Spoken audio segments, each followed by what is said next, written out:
Greetings, warriors and dreamers. Welcome to the realms of sleep, where tonight we journey through the epic world of God of War. I am your guide through the 9 realms, where ancient gods whisper their secrets and mythic landscapes unfold before us. From the frost-covered mountains of Midgard to the golden halls of Asgard, these tales of gods and giants will carry you into peaceful slumber. Lay down your weapons, rest your weary head, and allow the legends of these powerful beings to become the landscape of your dreams. The battles have been fought, and now is the time for rest. So close your eyes, brave one. Let the fire of the hearth warm you as we begin our journey through realms both wondrous and dangerous. The last rays of sunlight retreated behind the distant mountains as Atreus added another small branch to his modest campfire. The warmth pushed back against the evening chill that had begun to settle across the forest clearing. He had not intended to be alone as nightfall approached, but a simple hunting expedition had led him farther from the cabin than anticipated. Rather than risk the treacherous terrain in growing darkness, he had made the decision his father would approve of. Establish a secure position and wait for daylight. Earlier that morning, as dawn had just begun to color the eastern sky, Atreus had set out from the cabin he shared with his father. Kratos had departed 2 days prior to hunt larger game in the northern valleys, leaving Atreus with clear instructions to maintain their home and practice his skills within the familiar territory surrounding it. The boy had dutifully split wood for the hearth, practiced his archery against various targets he'd arranged among the trees, and studied the runes his mother had taught him before her passing. But as the second day of solitude stretched before him, Atreus had felt a restless energy building within. Not quite rebellion against his father's precautions, but a desire to test his growing capabilities and independence. The forest had called to him with its morning sounds, promising discovery for those attentive enough to read its signs. After a moment's hesitation, he had gathered his bow, quiver, and hunting knife, leaving a clear indication of his intended direction should Kratos return before him. Just a short hunt, he had assured himself, following the tracks of rabbits that had visited the garden patch near their cabin. Close enough to be home by midday. The initial pursuit had gone exactly as planned. The trail clear, the game plentiful, his arrows finding their marks with increasing accuracy that reflected months of dedicated practice. But as morning turned to afternoon, Atreus had spotted tracks of a deer. Not the large buck that would have interested his father, but a yearling that would provide meat enough for several days, while still being manageable for him to transport alone. The decision to follow this more ambitious quarry had led him steadily eastward, into a section of forest he had visited only occasionally with Kratos. The terrain grew gradually less familiar, though not enough to cause concern in the daylight hours. When he finally brought down the young deer with a well-placed shot, satisfaction had momentarily overshadowed his awareness of the lowering sun and the considerable distance he had traveled. By the time he had dressed the deer and secured the best portions of meat in his pack, leaving the remainder for the forest's scavengers, as his mother had taught him to do, the sun had dipped significantly toward the western horizon. Looking up through the canopy to gauge the daylight remaining, Atreus had made his first truly independent hunter's decision: to make camp, rather than risk a hasty return through increasingly shadowed woodland. Safety before speed, Kratos had reminded him countless times. The forest claims the hurried and the careless without distinction. These words had come after Atreus had once twisted his ankle, attempting to return to their cabin as darkness fell, the resulting injury requiring several days of recovery that might have been avoided with more prudent decision-making. His father had not berated him exactly, but the lesson had been delivered with the unmistakable gravity that accompanied Kratos' most important teachings. The darkness hides not just obstacles, he had explained while binding the swollen ankle, but transforms familiar paths into deceptions. What seems certain becomes treacherous, the confident become fools. But what about when we must travel at night? Atreus had asked, always seeking the boundaries of any rule presented to him. Kratos had met his gaze directly then. When necessity demands it, we move differently, slower, more deliberately, with greater awareness. His large hand had rested briefly on Atreus' shoulder, but never from poor planning when alternatives exist. Atreus smiled faintly at the memory of his father's gruff wisdom. Though Kratos rarely elaborated beyond such practical statements, the truth within them had proven reliable. The woods transformed at night, familiar paths becoming deceptive under moonlight's silver glow, ordinary sounds taking on new significance in the darkness. Even with his growing skills as a hunter and tracker, Atreus respected these changes enough to heed his father's counsel. The fire crackled softly as he adjusted his position on the fallen log that served as his seat. His bow rested within arm's reach, quiver still containing most of the arrows he'd departed with that morning. The hunt had been moderately successful. 2 rabbits and portions of the deer, now skinned and cooking on improvised spits above the flames. Their scent mingled with the smoke, creating an aroma that reminded him of countless meals prepared alongside his father during their journey. He had selected this particular clearing with care, following another of Kratos' practical guidelines for wilderness survival. Choose elevated ground, with clear sight lines when possible, back to stone or dense thicket, near water but not so close that creatures seeking it will stumble upon you. This small opening in the forest canopy met these requirements admirably. Situated on a gentle rise, with a massive boulder formation creating natural shelter on one side, dense undergrowth on another, and relatively open forest on the approaches that would make it difficult for anything to reach him undetected. A small stream trickled nearby, providing necessary water without the risks associated with larger water bodies where predators might gather at night. Preparing the camp had occupied him fully as daylight faded. Gathering appropriate firewood that would burn steadily without excessive smoke. Arranging stones to contain the flames. Constructing simple spits from green wood that wouldn't burn through during cooking. Cleaning his kills efficiently to minimize scent that might attract unwanted attention. Each task executed with the methodical attention his father had instilled. Each step performed in proper sequence without wasted motion or unnecessary haste. As he worked, Atreus had found himself humming softly, one of his mother's songs, a gentle melody she would often sing while preparing meals or working with plants in her garden. The familiar tune brought comfort in the growing solitude, connecting him to memories of warmth and security, even as night descended around his isolated position. Above the tree line, stars had begun to appear in the deepening blue of the sky. One by one at first, then in clusters and constellations as true darkness spread across the heavens. Among them, Mani, the moon, rose full and luminous, casting the forest in ethereal silver light that filtered through the branches in dappled patterns across the clearing floor.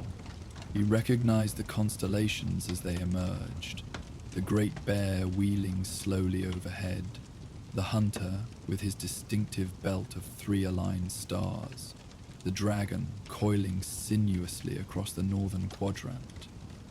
Faye had taught him their names and stories, explaining how travelers had used them since time immemorial to find their way when other landmarks failed. The stars remain constant when all else changes, she had told him, her voice patient as she guided his young finger from point to point in the night sky. Mountains may crumble, forests burn and regrow, rivers change their courses, but the patterns above maintain their positions relative to one another across generations. She had shown him how to locate the North Star, the fixed point around which the others appeared to rotate through the night. When uncertain of direction, find this one, she had instructed. It has guided countless lost travelers home throughout the ages. Money watches over those who travel by night, his mother had told him once, her voice gentle as she pointed toward the glowing orb. When you see his full face, remember that you are never truly alone in the darkness. The memory of Faye brought a familiar ache, dulled by time but never fully absent. Her stories had often centered on the natural world and its rhythms, tales not of gods and their machinations, but of the earth, sky, and creatures that existed in harmony with ancient forces. She had taught him to listen to the forest, to understand its language beyond mere survival knowledge. That teaching served him now as he settled into the quiet solitude of his temporary camp. On evenings like this, when the boundary between his present circumstances and memories of his mother seemed particularly thin, Atreus sometimes found himself speaking aloud to her, not from belief that she could literally hear him, but as a way to maintain connection with her wisdom and perspective. "I think you would approve of this camp, Mother," he said softly, eyes following the dance of flames before him. "I remembered everything you taught me about respecting the forest while taking shelter within it." He had, indeed, followed Faye's ecological principles alongside Kratos' tactical ones, gathering only dead wood for his fire, taking only what game he needed, positioning everything to minimize his impact on the surrounding environment. His mother had emphasized these considerations not merely from practical conservation, but from deeper philosophical understanding of humans' place within natural systems. "We are not separate from the world around us," she had explained while showing him how to harvest herbs without destroying their root systems. "We are threads in the same great weaving. Pull too roughly on one strand, and the entire pattern suffers." The forest was never truly silent, Atreus knew. Even in the deepest night, life continued its eternal patterns. His trained ear caught the distant hooting of an owl, the rustle of small creatures moving through underbrush, the whispering song of wind through pine needles. These sounds formed a natural chorus that eased his mind as he watched the meat slowly cook over the flames. Years of practice had developed his ability to distinguish between ordinary forest sounds and those that might indicate potential danger. The owl's regular calls suggested normal hunting behavior rather than response to disturbance. The small rustlings nearby carried the distinctive patterns of mice and voles going about their nocturnal business. Even the wind spoke to him through its effects. No sudden silences that might indicate larger predators moving through the underbrush. No abrupt directional shifts that could signal approaching storms. When the first wolf howl echoed across the distance, Atreus straightened, instantly alert. The sound came from the north, long, mournful, and penetrating in the night air. Not threatening, but a declaration of presence, a communication to others of its kind. He tilted his head, listening with the concentration his mother had taught him. The howl carried information beyond mere sound, its pitch, duration, and modulation, revealing details about the sender to those who knew how to interpret such communications. This was not the desperate call of a lone wolf seeking its pack, nor the aggressive territorial warning that might precede conflict. Instead, It carried the confident, relaxed quality of an established pack member, communicating from a position of security. Atreus had learned to distinguish these nuances through hours spent listening alongside his mother on nights when wolf calls had drifted down from the hills surrounding their home. Faye had possessed remarkable ability to interpret animal communications, treating them not as random noises, but as sophisticated language systems, with their own grammar and vocabulary. "Listen beyond the sound itself," she would instruct, her own head tilted in the same posture Atreus now unconsciously adopted. "Hear the intention beneath, the emotion carried on the breath. Animals speak with their entire bodies, their entire beings. The howl is merely the portion that travels farthest." A second howl answered from the east, then a third from somewhere more distant. The wolves were calling to one another, establishing territory and position as they had done since time immemorial. Atreus found himself smiling as he recognized the pattern. This was not the anxious communication that preceded a hunt, but rather the comfortable exchange of a pack settling for the evening. Their songs carry ancient wisdom, Faye had told him during a similar night years before, when wolf calls had drifted down from the hills near their cabin. They speak to each other of what they have seen, where food can be found, which paths are safe to travel. Atreus removed the rabbits from the fire when they had cooked through, setting them aside to cool slightly before eating. As he did so, his gaze was drawn to the tree line, where moonlight created a stark contrast between silver-bathed clearings and the deep shadows beneath. Sadly, he thought he saw movement, a darker shape shifting against the already dark background. He remained still, hand not quite reaching for his bow, but ready to move if necessary. The shape emerged slowly from the shadows. A wolf, larger than most he had encountered, its coat a mixture of grey and silver that seemed to capture and reflect the moonlight. It stood at the edge of the clearing, amber eyes fixed on Atreus with an intelligence that transcended ordinary animal awareness. Neither boy nor wolf moved for several heartbeats. There was no aggression in the animal's posture, no tensed muscles or bared teeth that would signal imminent attack. Instead, it observed him with what Atreus could only describe as curious assessment, as if measuring him against some standard known only to itself.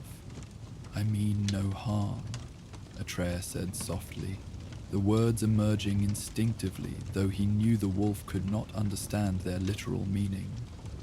Yet communication often transcended language, as both his parents had taught him in different ways. Intention, energy, and respect could bridge gaps between species, just as they might between different peoples. The wolf's ears twitched at the sound of his voice, head tilting slightly as if considering the tone rather than the words themselves. After another moment of mutual observation, it lowered itself to a sitting position at the forest's edge, still watching Atreus, but clearly indicating it had no immediate intention of either approaching further or retreating. Something about this behavior struck Atreus as unusual. Wolves typically avoided human contact, particularly when alone rather than with their pack. This one's deliberate approach and subsequent peaceful stance suggested purpose beyond random encounter. The teachings of his mother rose in his memory, her stories of animals who sometimes acted as messengers or guides when humans found themselves at significant crossroads. The ancient Northmen believed that wolves carried wisdom from Odin himself, she had explained during one winter evening beside their hearth. Not as servants, but as beings who moved between worlds, gathering knowledge no human could access alone. Atreus carefully lifted one of the cooked rabbits, considering the hungry animal that might see an easy meal in his catch. With deliberate movements, he separated a portion of the meat and placed it on a flat stone at the edge of his campfire's light, close enough to be reached without the wolf needing to approach too near his position, yet far enough that it would not feel threatened. "You're welcome to share," he said, gesturing toward the offering before returning to his seat. The wolf remained motionless for several minutes, its gaze shifting between Idris and the offered food. Then, with slow, deliberate steps, it advanced into the clearing, each movement measured and precise, maintaining awareness of the distance between them. When it reached the stone, it sniffed the meat carefully before taking it with surprising gentleness. Rather than retreat immediately with its prize, the wolf consumed the rabbit portion where it stood, amber eyes occasionally lifting to meet Atreus's watching gaze. There was something almost ceremonial in the interaction, a sharing rather than mere feeding, an exchange that held meaning beyond the simple act itself. When it had finished, the wolf raised its head toward the moon, now high overhead in the night sky. A howl rose from its throat, not the loud, carrying sound that had echoed across distances earlier, but something softer, almost melodic, directed seemingly at both the moon above and Atreus himself. "You're welcoming me," Atreus whispered, understanding without knowing precisely how. "Acknowledging me as a guest in your territory." The wolf lowered its gaze back to Atreus, and for a moment he could have sworn he saw something like approval in those intelligent eyes. Then, with deliberate purpose, it turned and walked several paces toward the forest edge, stopping to look back at him in what could only be interpreted as an invitation to follow. Atreus hesitated, years of his father's warnings about unknown paths at night weighing against his curiosity. Yet something deeper than rational thought pulled at him, an instinct connected to his mother's teachings about listening to the natural world when it offered guidance. The wolf exhibited no threatening behavior, and its deliberate actions suggested purpose rather than predatory intent.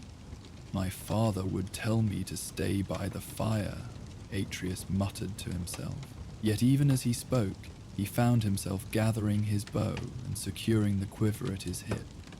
Taking a burning branch from the fire to serve as a torch, he stood and took a tentative step toward the waiting wolf. But Mother would say some guides appear only once, and wisdom comes to those who recognize the moment. The wolf watched his approach with what appeared to be patience, waiting until Atreus drew near before turning to lead the way into the forest. It moved at an unhurried pace, occasionally glancing back to ensure the boy followed, choosing paths where moonlight penetrated the canopy enough to illuminate the ground. They traveled in this manner for what might have been half an hour, the wolf selecting routes that avoided difficult terrain, leading Atreus deeper into the woods than he had ventured during his hunt. Though normal caution would have suggested danger in such a journey, the boy felt a curious sense of security in following this unusual guide. The forest itself seemed differently arranged around them, not physically altered, but somehow more welcoming, as if the very atmosphere acknowledged their passage. The trees gradually thinned as they approached what appeared to be another clearing. The wolf paused at its edge, waiting for Atreus to draw alongside before proceeding further. When they entered the open space together, Atreus couldn't suppress a soft gasp of wonder. Before them spread a perfectly circular meadow, perhaps 50 paces across, surrounded by ancient pines, whose uppermost branches framed a perfect view of the night sky above. The full moon illuminated the space as if it were designed specifically to capture its light, the center featuring a small pond whose surface reflected the celestial bodies overhead like a perfect mirror. Around this pond, arranged in a loose semicircle, sat 3 more wolves of varying colors. One nearly white, one dark as shadow, and one with russet fur that appeared almost red in the moonlight. "A meeting place," Atreus whispered, understanding instinctively. The arrangement was too deliberate, too purposeful to be mere coincidence.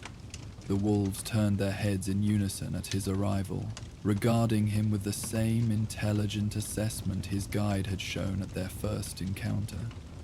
His silver-grey companion moved forward into the clearing, approaching the others with what Atreus recognized as deferential body language. A brief exchange of soft growls and subtle movements followed. Communication Atreus couldn't understand in detail, but recognized as discussion about his presence. The white wolf, clearly the eldest of the group judging by the grey around its muzzle, rose and approached Atreus with dignified steps. Unlike the wariness he might have expected, this wolf moved with confidence that suggested no fear of humans, perhaps even familiarity with them. When it reached him, it sat directly before him, eyes level with his own, as he knelt to meet its gaze. In those eyes, Atreus saw awareness that transcended ordinary animal consciousness. Not human intelligence, but something equally complex in its own way, shaped by generations of survival, community, and adaptation to the rhythms of the natural world. There was wisdom there, different from the knowledge found in books or taught by parents, yet no less valuable for its distinction. "You wanted me to come here," Atreus said softly, "to show me something."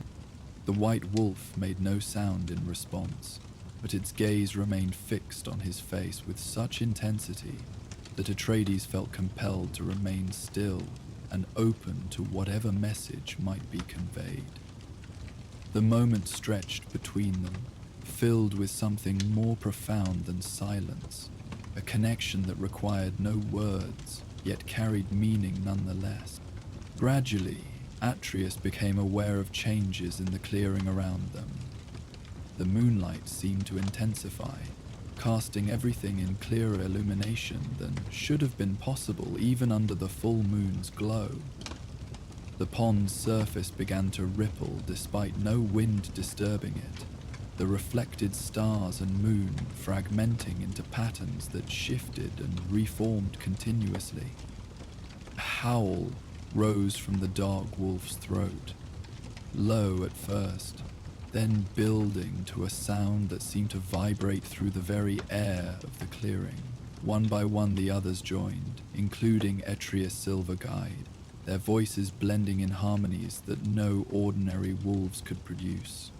The sound enveloped him, resonating not just in his ears, but somehow within his chest, his mind, his very being. Atreus closed his eyes instinctively, overwhelmed by the sensory experience, yet not frightened by it. As darkness claimed his vision, the howls transformed in his perception. No longer just animal sounds, but something carrying meaning, images, impressions that formed in his thoughts as if remembered rather than newly experienced. He saw the forest as it had been centuries before, younger in some ways, older in others, inhabited by people whose lives were interwoven with the land in ways modern dwellers had forgotten. He witnessed seasonal rituals conducted in this very clearing, humans and wolves observing each other across distances that were both physical and metaphysical, each recognizing the other's place in the greater pattern of existence. The images shifted, showing him glimpses of his mother, younger than he had ever known her, walking these same paths with a wolf at her side that appeared strikingly similar to his silver guide. They moved through the forest with matched steps, neither leading nor following, but traveling as companions with shared purpose. In these visions, Faye's face showed an openness, a connection to her surroundings, that Atreus recognized from his own limited memories, yet somehow even more pronounced in her younger self. "She knew you," Atreus whispered, the realization flowing through him with certainty. "She was welcome here, as I am now." The howling continued, the images evolving to show him patterns of movement through the forest, paths that aligned with celestial positions, routes that followed subtle energies flowing beneath the earth, ways of traversing the land that honored its inherent nature rather than imposing human convenience. These were not merely physical trails, but approaches to movement itself, philosophies of passage encoded in the wolves' ancestral knowledge, and shared now with him. When the howls finally diminished and Atreus opened his eyes, he found the clearing transformed yet again. The wolves remained in their positions, but the moonlight now revealed symbols etched into the ground around the pond. Ancient markings, partially obscured by grass and time, yet still discernible to the attentive observer. He recognized elements of the script his mother had taught him, mixed with older forms that even she had only partially understood.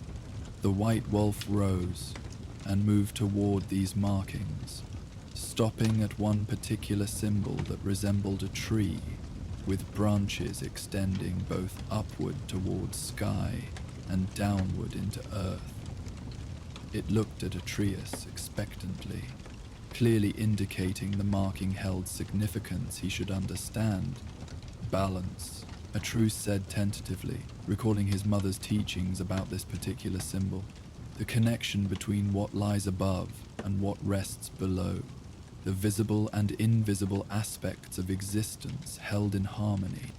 The wolf dipped its head slightly, as if acknowledging his interpretation before moving to another marking.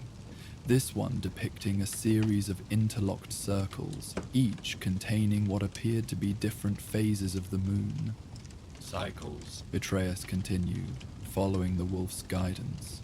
Time's circular nature rather than linear progression. The return of patterns across different scales.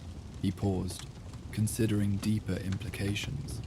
The idea that endings lead to new beginnings, just as the moon wanes, only to become full again.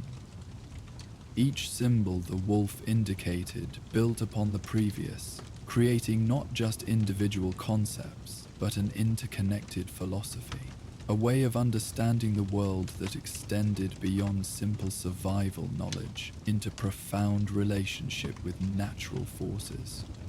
Atreus recognized elements his mother had taught him, yet contextualized now within a larger framework that clarified their origins and purposes.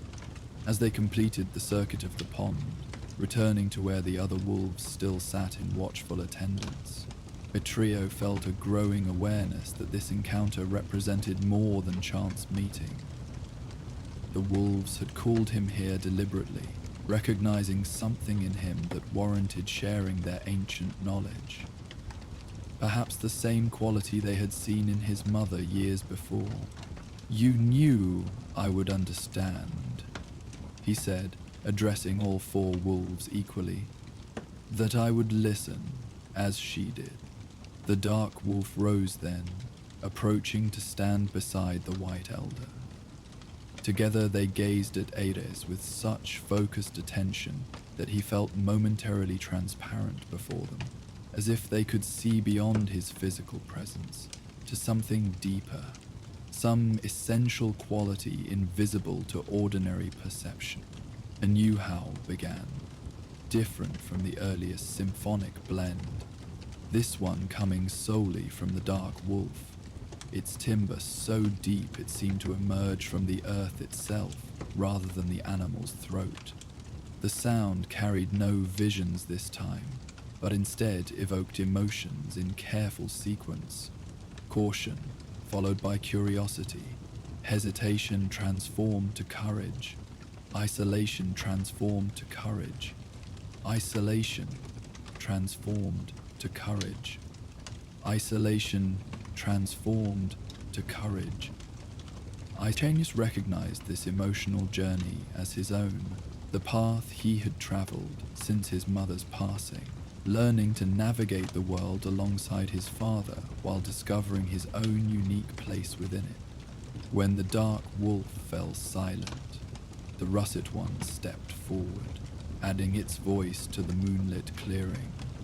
Where the previous howl had spoken to his past, this one somehow conveyed possibilities, potential futures that spread before him like branching paths in a forest, each determined by choices large and small, yet none predetermined beyond alteration. Atreus saw glimpses of himself in various circumstances, standing alongside his father, facing unknown challenges, traveling distant lands, guided by stars unfamiliar to his current knowledge, sharing wisdom with others as it was being shared with him now. Possibilities, he whispered, understanding flowing through him. Not fate, but potential awaiting choice.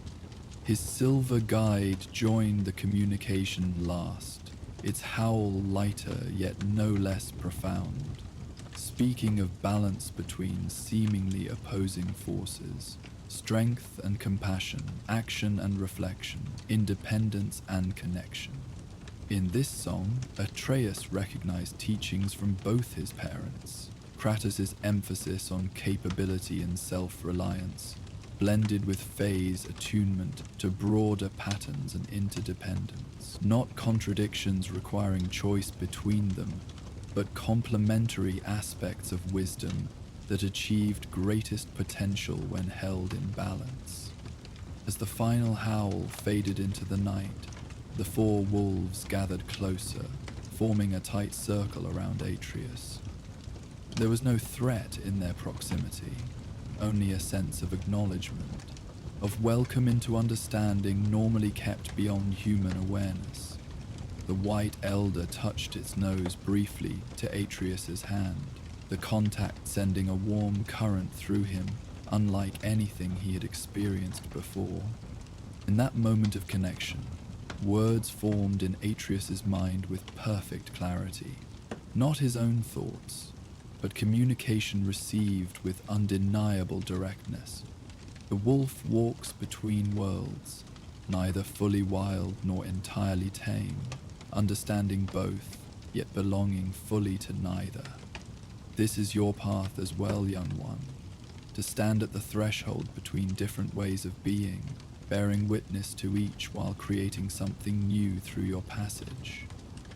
The blood that flows through you carries many stories, some gentle, others fierce, all necessary. The white wolf stepped back, its message delivered, allowing the dark one to approach next.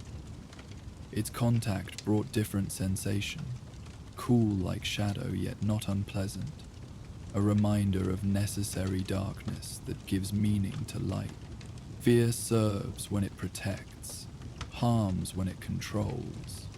Learn to distinguish between caution born of wisdom and hesitation born of doubt. The strongest predator knows when to advance and when to withdraw, when to howl and when to move in silence. Power lies not in constant demonstration, but in perfect timing. The decisive moment recognized and seized without hesitation. The russet wolf followed, its touch bringing warmth like early autumn sunlight filtering through changing leaves. Change comes to all things in their season. Resistance brings suffering, acceptance brings growth. The wolf sheds its coat with the turning year, neither clinging to what has served its purpose, nor rushing what is not yet ready to emerge. Your nature transforms as it should. Honor what has been, welcome what approaches. Trust the rhythm that carries you between states of being. Finally, his silver guide completed the circle, its message carrying synthesis of all that came before. You were brought here because you can bridge understandings that remain separate for most. The wolf recognizes its kin across great distances, through darkness and storm, beyond barriers that seem impenetrable to others. So too must you recognize connection where others see only division. This is both gift and responsibility, to translate between worlds that believe themselves isolated from one another, to walk paths that connect rather than separate. When the last message faded from his awareness, Atreus found himself seated beside the pond, the four wolves arranged around him in perfect formation, north, south, east, and west, their postures reflecting protection rather than containment. Above them, the moon had begun its westward journey, indicating several hours had passed since he had left his campfire. "Thank you," he said simply, knowing more elaborate expressions were unnecessary. The wolves had shared according to their nature. Gratitude was the appropriate response according to his. As if this acknowledgement marked the conclusion of their purpose, the wolves rose in unison. The russet and dark ones departed first, slipping into the forest shadows with fluid grace that left barely a trace of their passing.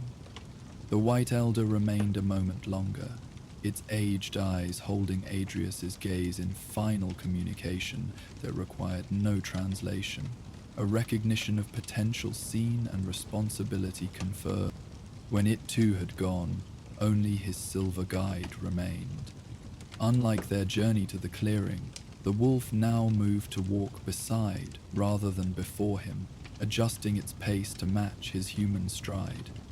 Together they traversed the moonlit forest, following paths that somehow seemed clearer than they had on the outward journey, as if Atreus' perception had been subtly adjusted by the experience in the wolves' gathering place. The night around them pulsed with life and meaning, each sound and shadow carrying significance beyond mere physical presence. Atreides found himself noticing patterns he had overlooked before, how certain trees grew in relationship to particular stars overhead, how animal trails followed subtle contours of the land that channeled unseen energies, how the very air changed quality in different sections of the forest, depending on what lived and had lived there over countless generations. This wasn't magic, as he had come to understand it through runes and incantations, but a more fundamental awareness, the original knowing that preceded formalized practice, the direct perception that gave rise to systems later codified into teachable forms. His mother had possessed this awareness naturally. He now recognized it, awakening within himself through the wolves' guidance. When they reached the edge of the clearing, where his campfire still burned low, the silver wolf paused, turning to face Atreus directly. No further message was conveyed, yet understanding passed between them nonetheless. Acknowledgement that what had been shared could not be fully processed in a single night, but would unfold gradually through reflection and application. "I'll remember," Atreus promised, knowing the wolf would comprehend his meaning, if not his exact words. "And I'll return when the time is right." The wolf dipped its head in what appeared to be agreement, then turned and loped back into the forest, silver-grey coat quickly disappearing among the shadows and moonlight patches beneath the trees. Within moments, it had vanished completely from sight, though Atreus sensed its continued presence somewhere in the surrounding darkness, not watching exactly, but aware of him nonetheless. Returning to his seat by the fire, Atreus added fresh wood to the embers, bringing the flames back to comfortable life. The remaining rabbit lay where he had left it, and he now consumed it thoughtfully, his mind processing the extraordinary experience. while his body reminded him of mundane needs too long ignored. As he ate, a distant howl echoed across the forest, his silver companion announcing its return to the pack. Other voices joined from various directions, acknowledging the communication while adding their own. To most ears, these would be merely the sounds of wolves calling in the night, but Atreus now recognized subtleties within the vocalizations, information being shared about territories and prey, about dangers observed and opportunities discovered. The language of the wild had always surrounded him, he realized. His mother had begun teaching him to hear it. The wolves had expanded that understanding dramatically in a single night. The forest spoke constantly to those who knew how to listen, not in human words, but in patterns and relationships that carried meaning nonetheless. Finishing his meal, Atreus arranged his sleeping furs beside the fire, positioning himself where he could see both flames and sky. The moon continued its arc overhead, stars maintaining their eternal patterns around its path. Tomorrow he would return to the cabin, to his father who would likely be concerned about his overnight absence. He would explain his delay in terms Kratos would accept. A successful hunt, followed by prudent decision to camp rather than risk night travel. The deeper experience, the communion with the wolves and the wisdom they had shared, he would keep mostly to himself for now. Not from distrust, but from recognition that some understandings required proper time and context for sharing. His father approached the world differently than his mother had, no less valid, but grounded in different principles and experiences. Bridging these perspectives was part of what the wolves had identified as his unique path. As sleep began to claim him, Atreus's awareness extended outward one final time, acknowledging the forest that had revealed a deeper layer of itself to him this night.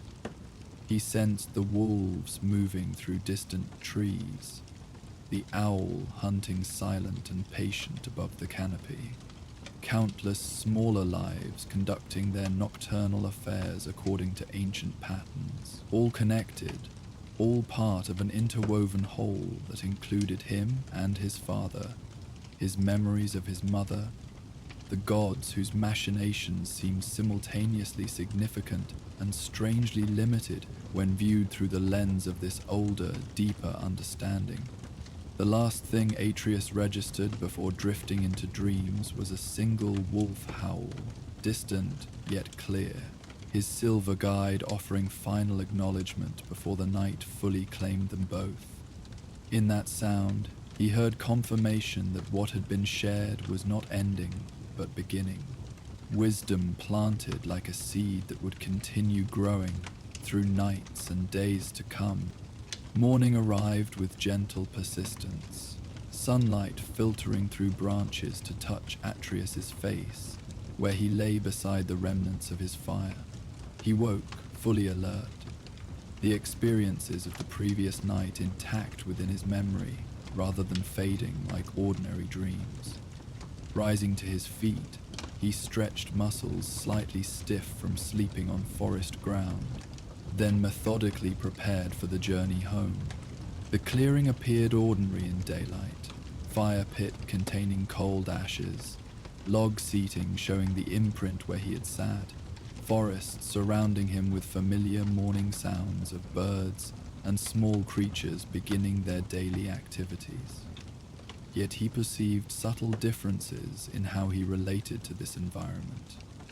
A shift in awareness that allowed him to notice patterns previously invisible to his attention.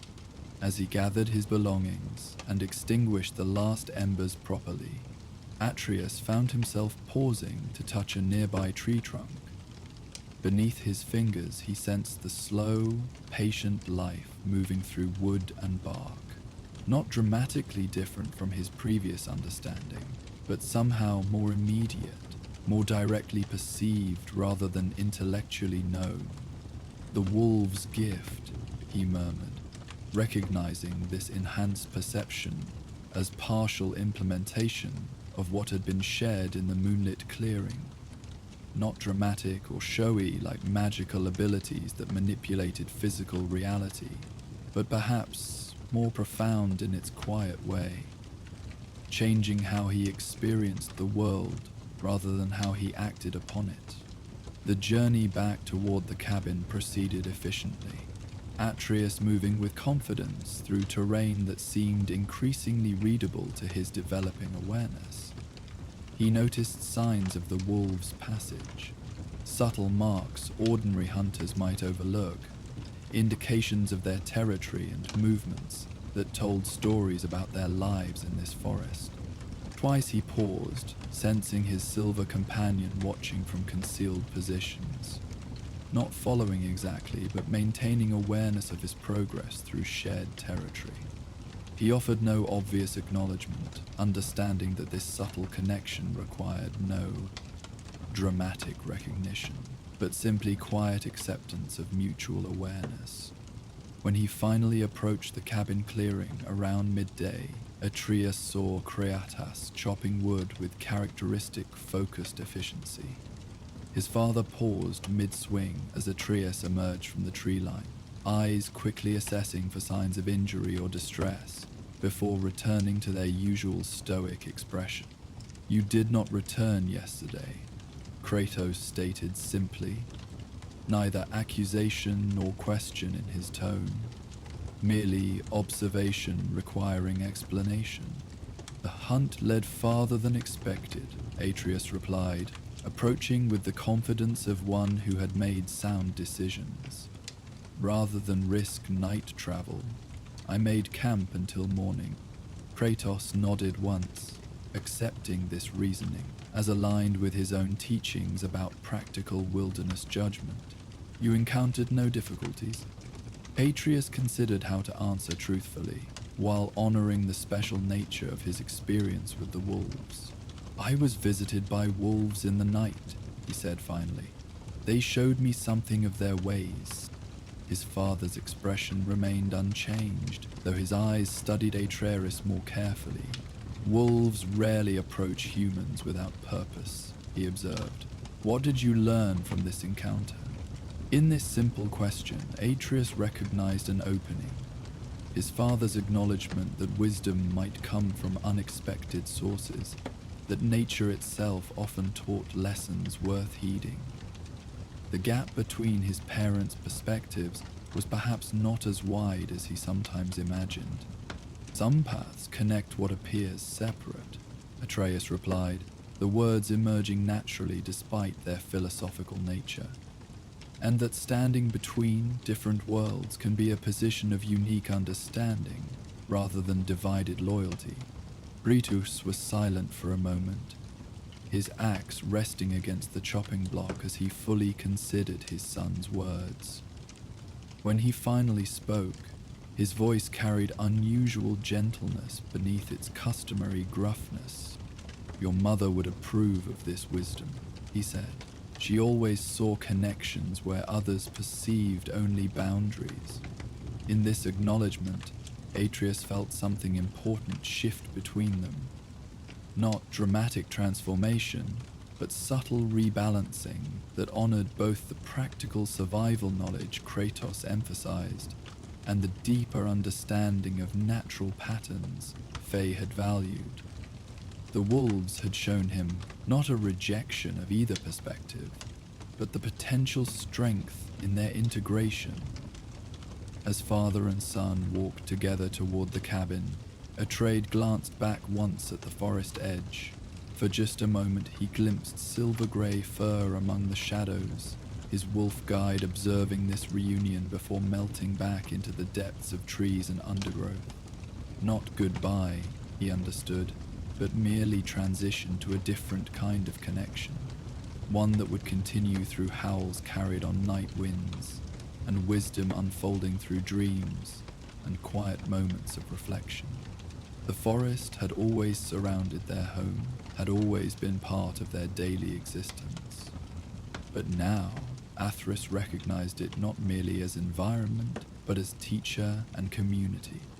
ancient wisdom embodied in living forms that had offered him connection to understanding deeper than written knowledge. Like the wolf that walks between wild and tame, he would continue his own journey between different ways of being, carrying the night's gifts forward into whatever challenges await. Overhead, though invisible in daylight, he knew the moon continued its eternal cycle, just as he continued his own growth, guided by both father's strength and mother's wisdom, by Wolf's ancient knowledge and his own emerging understanding of his unique place within the patterns of existence.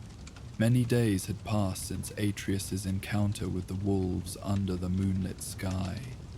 The lessons learned during that night had settled into his being, subtly influencing how he moved through the world, how he interpreted the forest's many voices.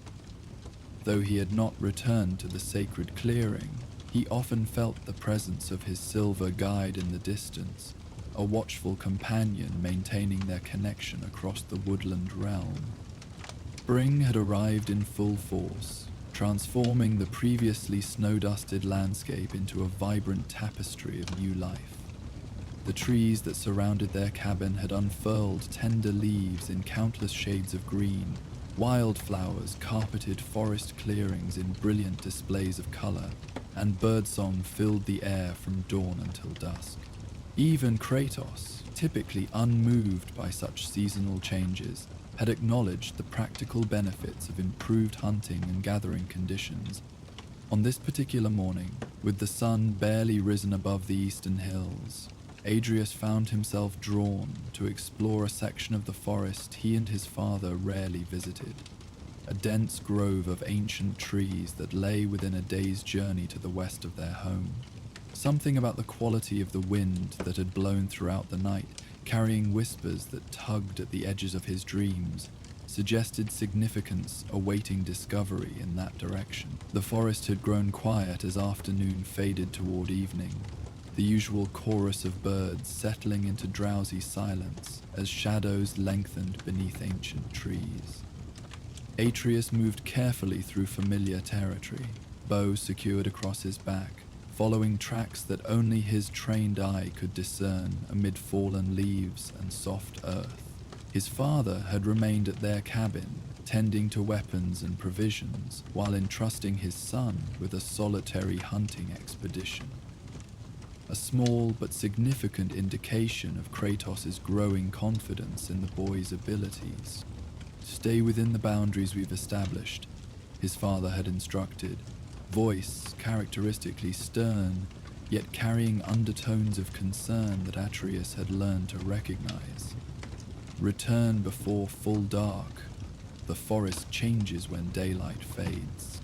This warning was unnecessary.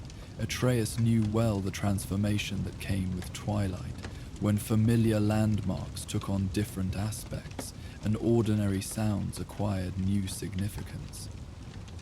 Yet he appreciated the reminder, understanding it stemmed from protective instinct rather than doubt in his capabilities. Their relationship had evolved subtly but meaningfully in recent months, mutual respect growing alongside shared experiences that bound them together more securely than blood alone could accomplish.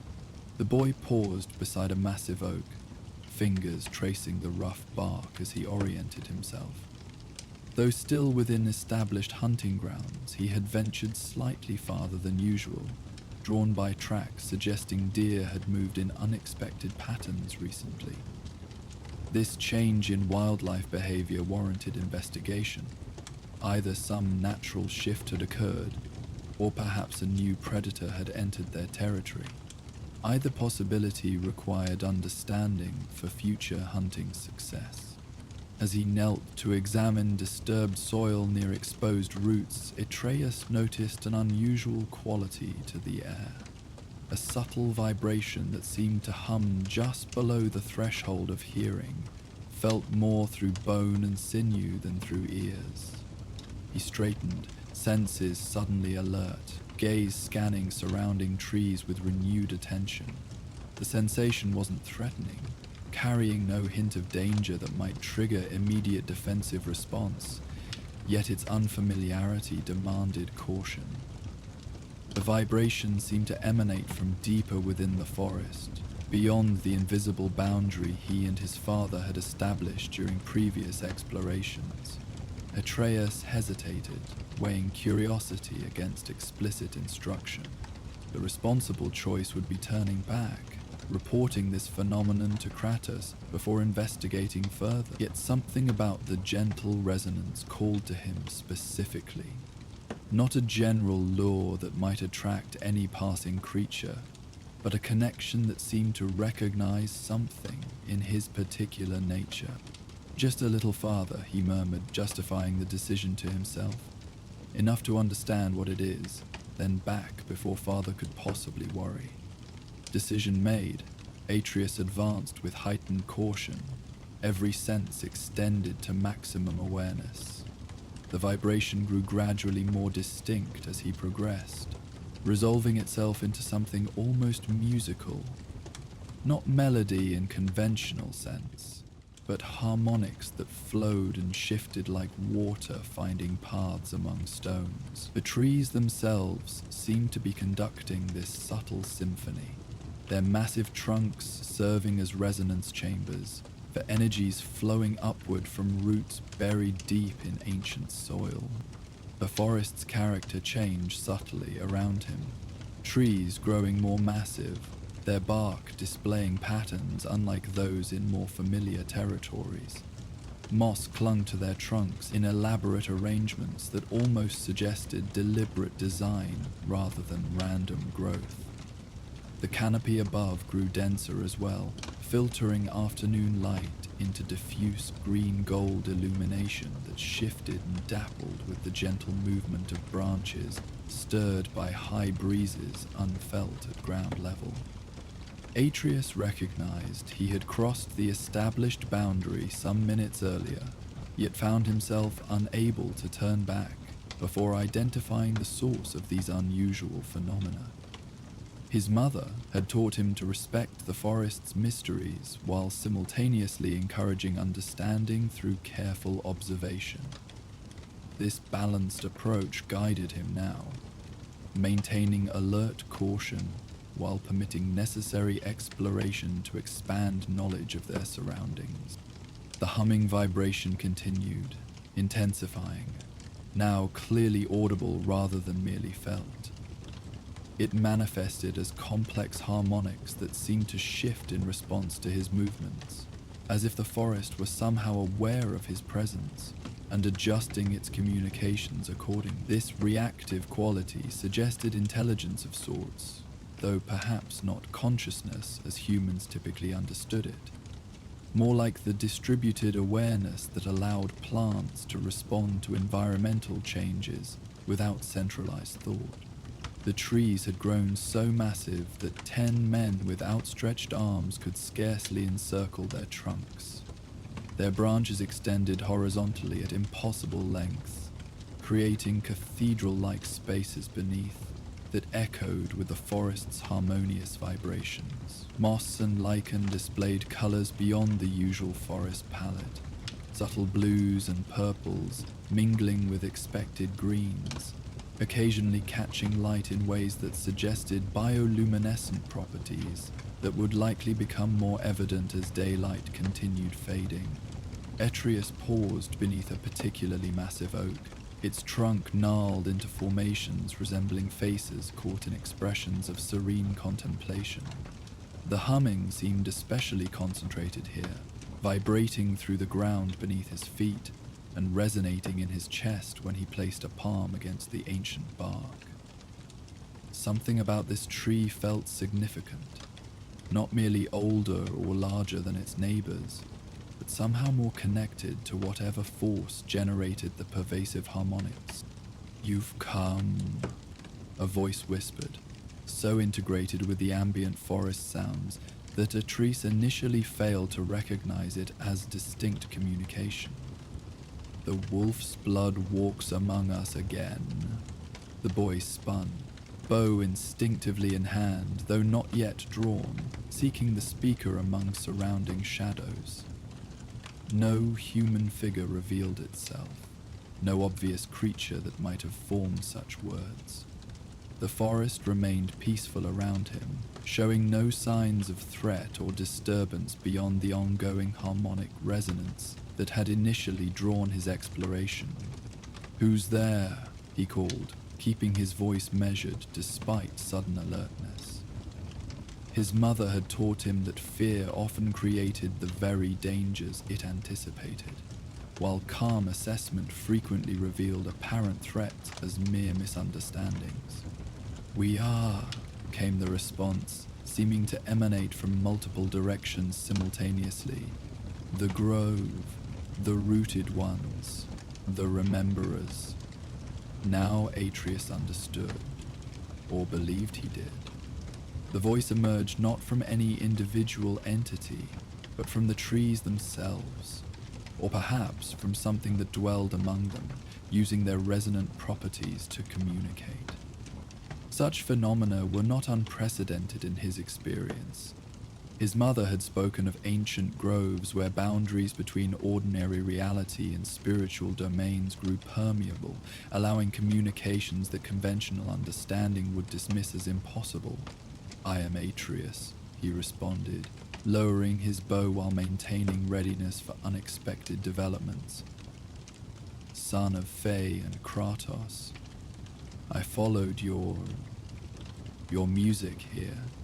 A sound rippled through surrounding trees, something akin to laughter, though lacking human inflection, more like wind moving through countless leaves in coordinated patterns. Not music as your kind creates it, but the song of root and soil, of sap flow and sunlight transformation. You hear it because you carry connections most humans have forgotten. Atreus considered this assertion thoughtfully. His mother had indeed suggested his mixed heritage might manifest in unusual perceptions beyond typical human capacity. These limited manifestations had emerged with increasing frequency following their journey to scatter her ashes.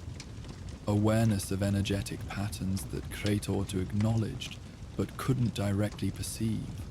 Occasional moments when animals responded to him differently than they did to his father. "What connections?" he asked, curiosity temporarily overriding caution. This encounter presented rare opportunity to understand aspects of his nature that remained mysterious even to himself. "Wolf blood," the grey voice responded, "not merely symbolic kinship, but actual lineage. Distant yet persistent.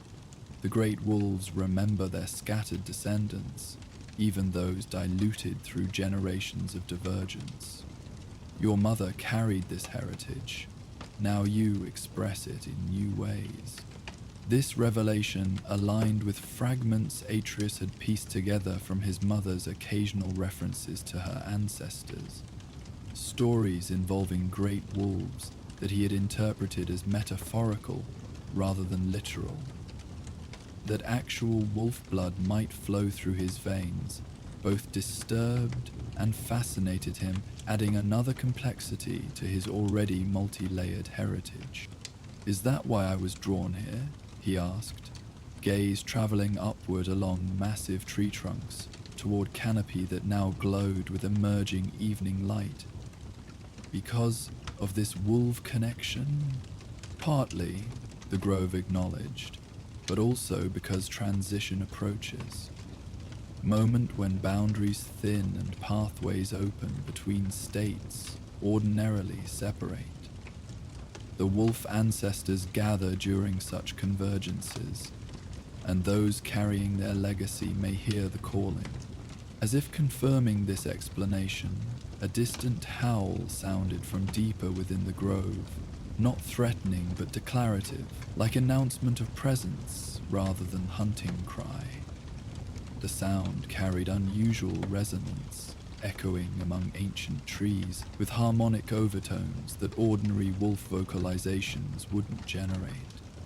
Another howl answered from different direction, then another, until the grove filled with overlapping calls that blended with the existing harmonic vibrations into complex symphony. Deeply come, the grove voice explained. First as sound, then as essence, finally as manifestation if conditions permit. The transition strengthens as daylight fades completely. Atreus recognized he should depart immediately, returning to the cabin before his father grew concerned enough to begin searching. Yet the phenomenon unfolding around him presented opportunity too significant to abandon. Chance to understand aspects of his heritage that might prove crucial to their ongoing journey. Kratos emphasized knowledge as tactical advantage, surely gathering information about potential allies or significant bloodline connections, qualified as responsible reconnaissance rather than reckless curiosity. I should tell my father about this place, he suggested, compromise between departure and continued observation. He would want to know about the wolves, about any potential connections that might help us.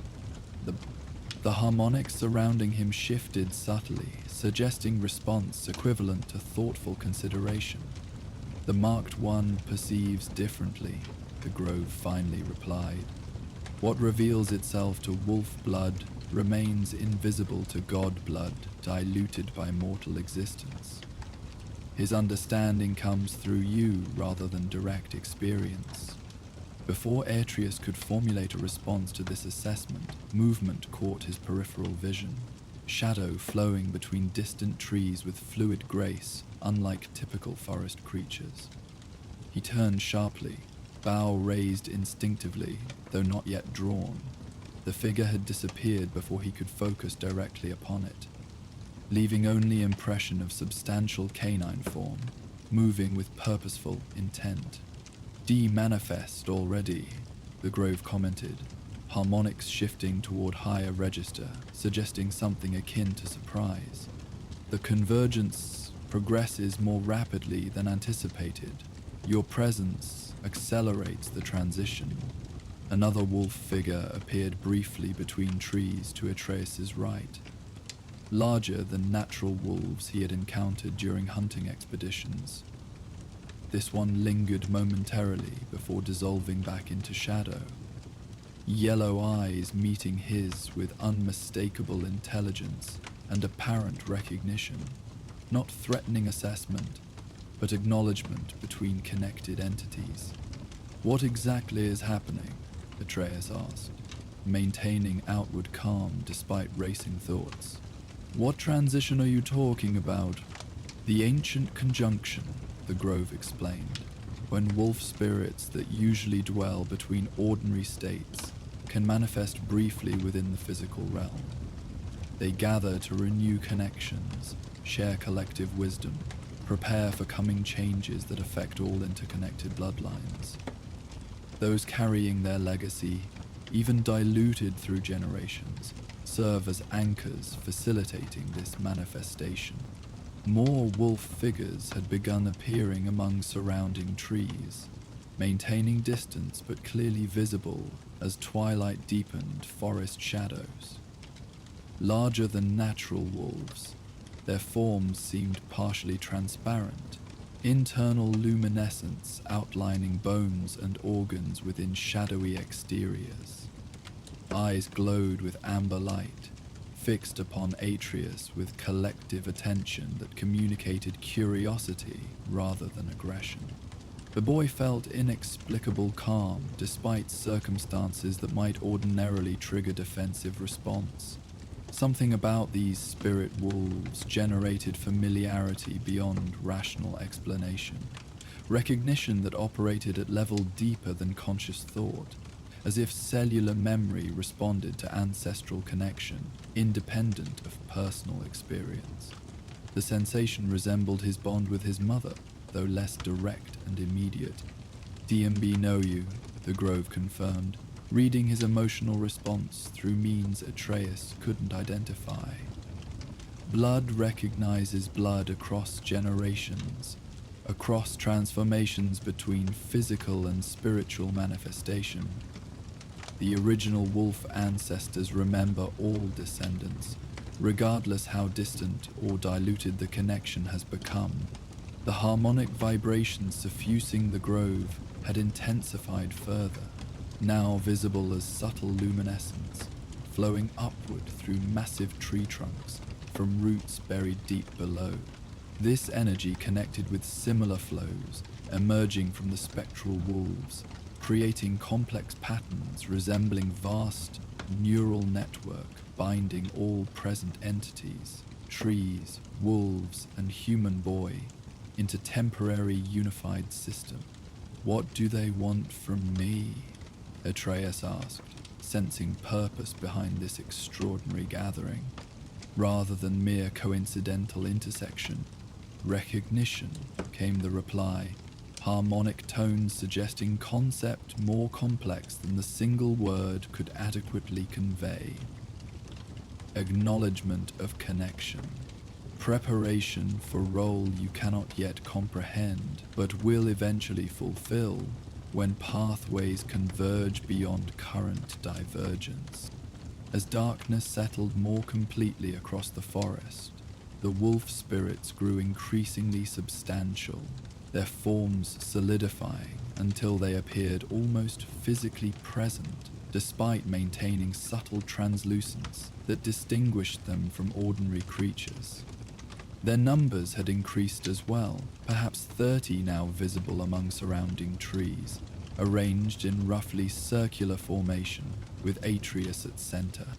The largest wolf, massive creature whose shoulders would reach Kratos' chest if standing beside him, approached with deliberate grace that communicated both power and restraint. Unlike the others, this one's form appeared completely solid, indistinguishable from physical manifestation except for subtle luminescence visible within its thick silver-grey fur. Eyes like molten gold studded Atreus with intelligence that clearly transcended animal consciousness. The first hunter, the grove identified in harmonics that conveyed reverence, progenitor of bloodlines that spread across realms when boundaries were more permeable, your most distant ancestor through maternal lineage.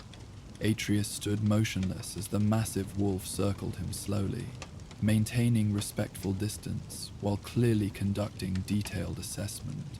No aggression colored this evaluation, merely careful observation, like craftsmen examining materials before determining appropriate application. The boy sensed approval growing as this inspection continued, though communicated through subtle shifts in the creature's posture rather than When the circuit completed, the first hunters sat directly before Atreus, gaze level with the boys, despite different physical configuration.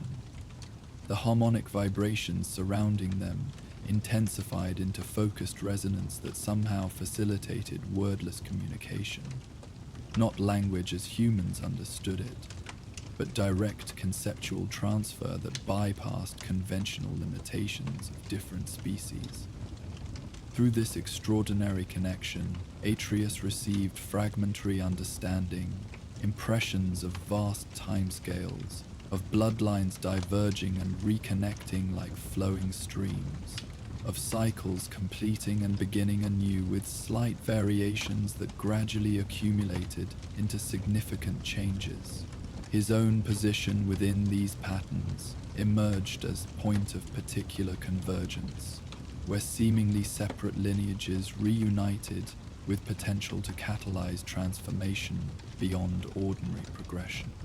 The first hunter communicated not through words but through sensory impressions, scent of ancient forests pristine before human alteration, taste of clean water flowing directly from mountain springs, feeling of pack movement through landscape with perfect coordinated awareness, sound of ancestral howls, establishing territorial boundaries measured in days of travel rather than mere miles. These sensations carried emotional context as well. Belonging, purpose, responsibility to something larger than individual existence. To get the animal imagery, the grove translates oit veism. The grove translated. Harmonics shaped into approximation of human language, though clearly inadequate to capture full complexity of the exchange. Recognition of potential developing within you. Abilities that transcend ordinary classification as either human or divine. The wolf aspects of your heritage activate alongside other bloodline manifestations, providing balance and grounding against potentially destructive expressions.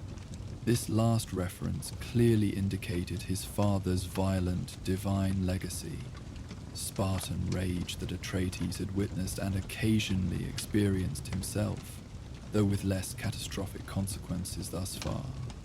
The concept of counterbalancing influence made intuitive sense, explaining perhaps why he sometimes felt inexplicable calm precisely when circumstances might otherwise trigger uncontrolled emotional response.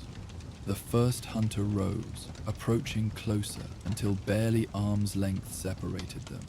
Without conscious decision, Atreus extended his hand, palm outward in gesture that seemed appropriate, though not derived from any instruction or observed precedent. The massive wolf pressed cold nose briefly against his skin, contact sending electric sensation up his arm and throughout his body. Not painful, but intensely energizing, like plunging into icy stream after exhausting exertion.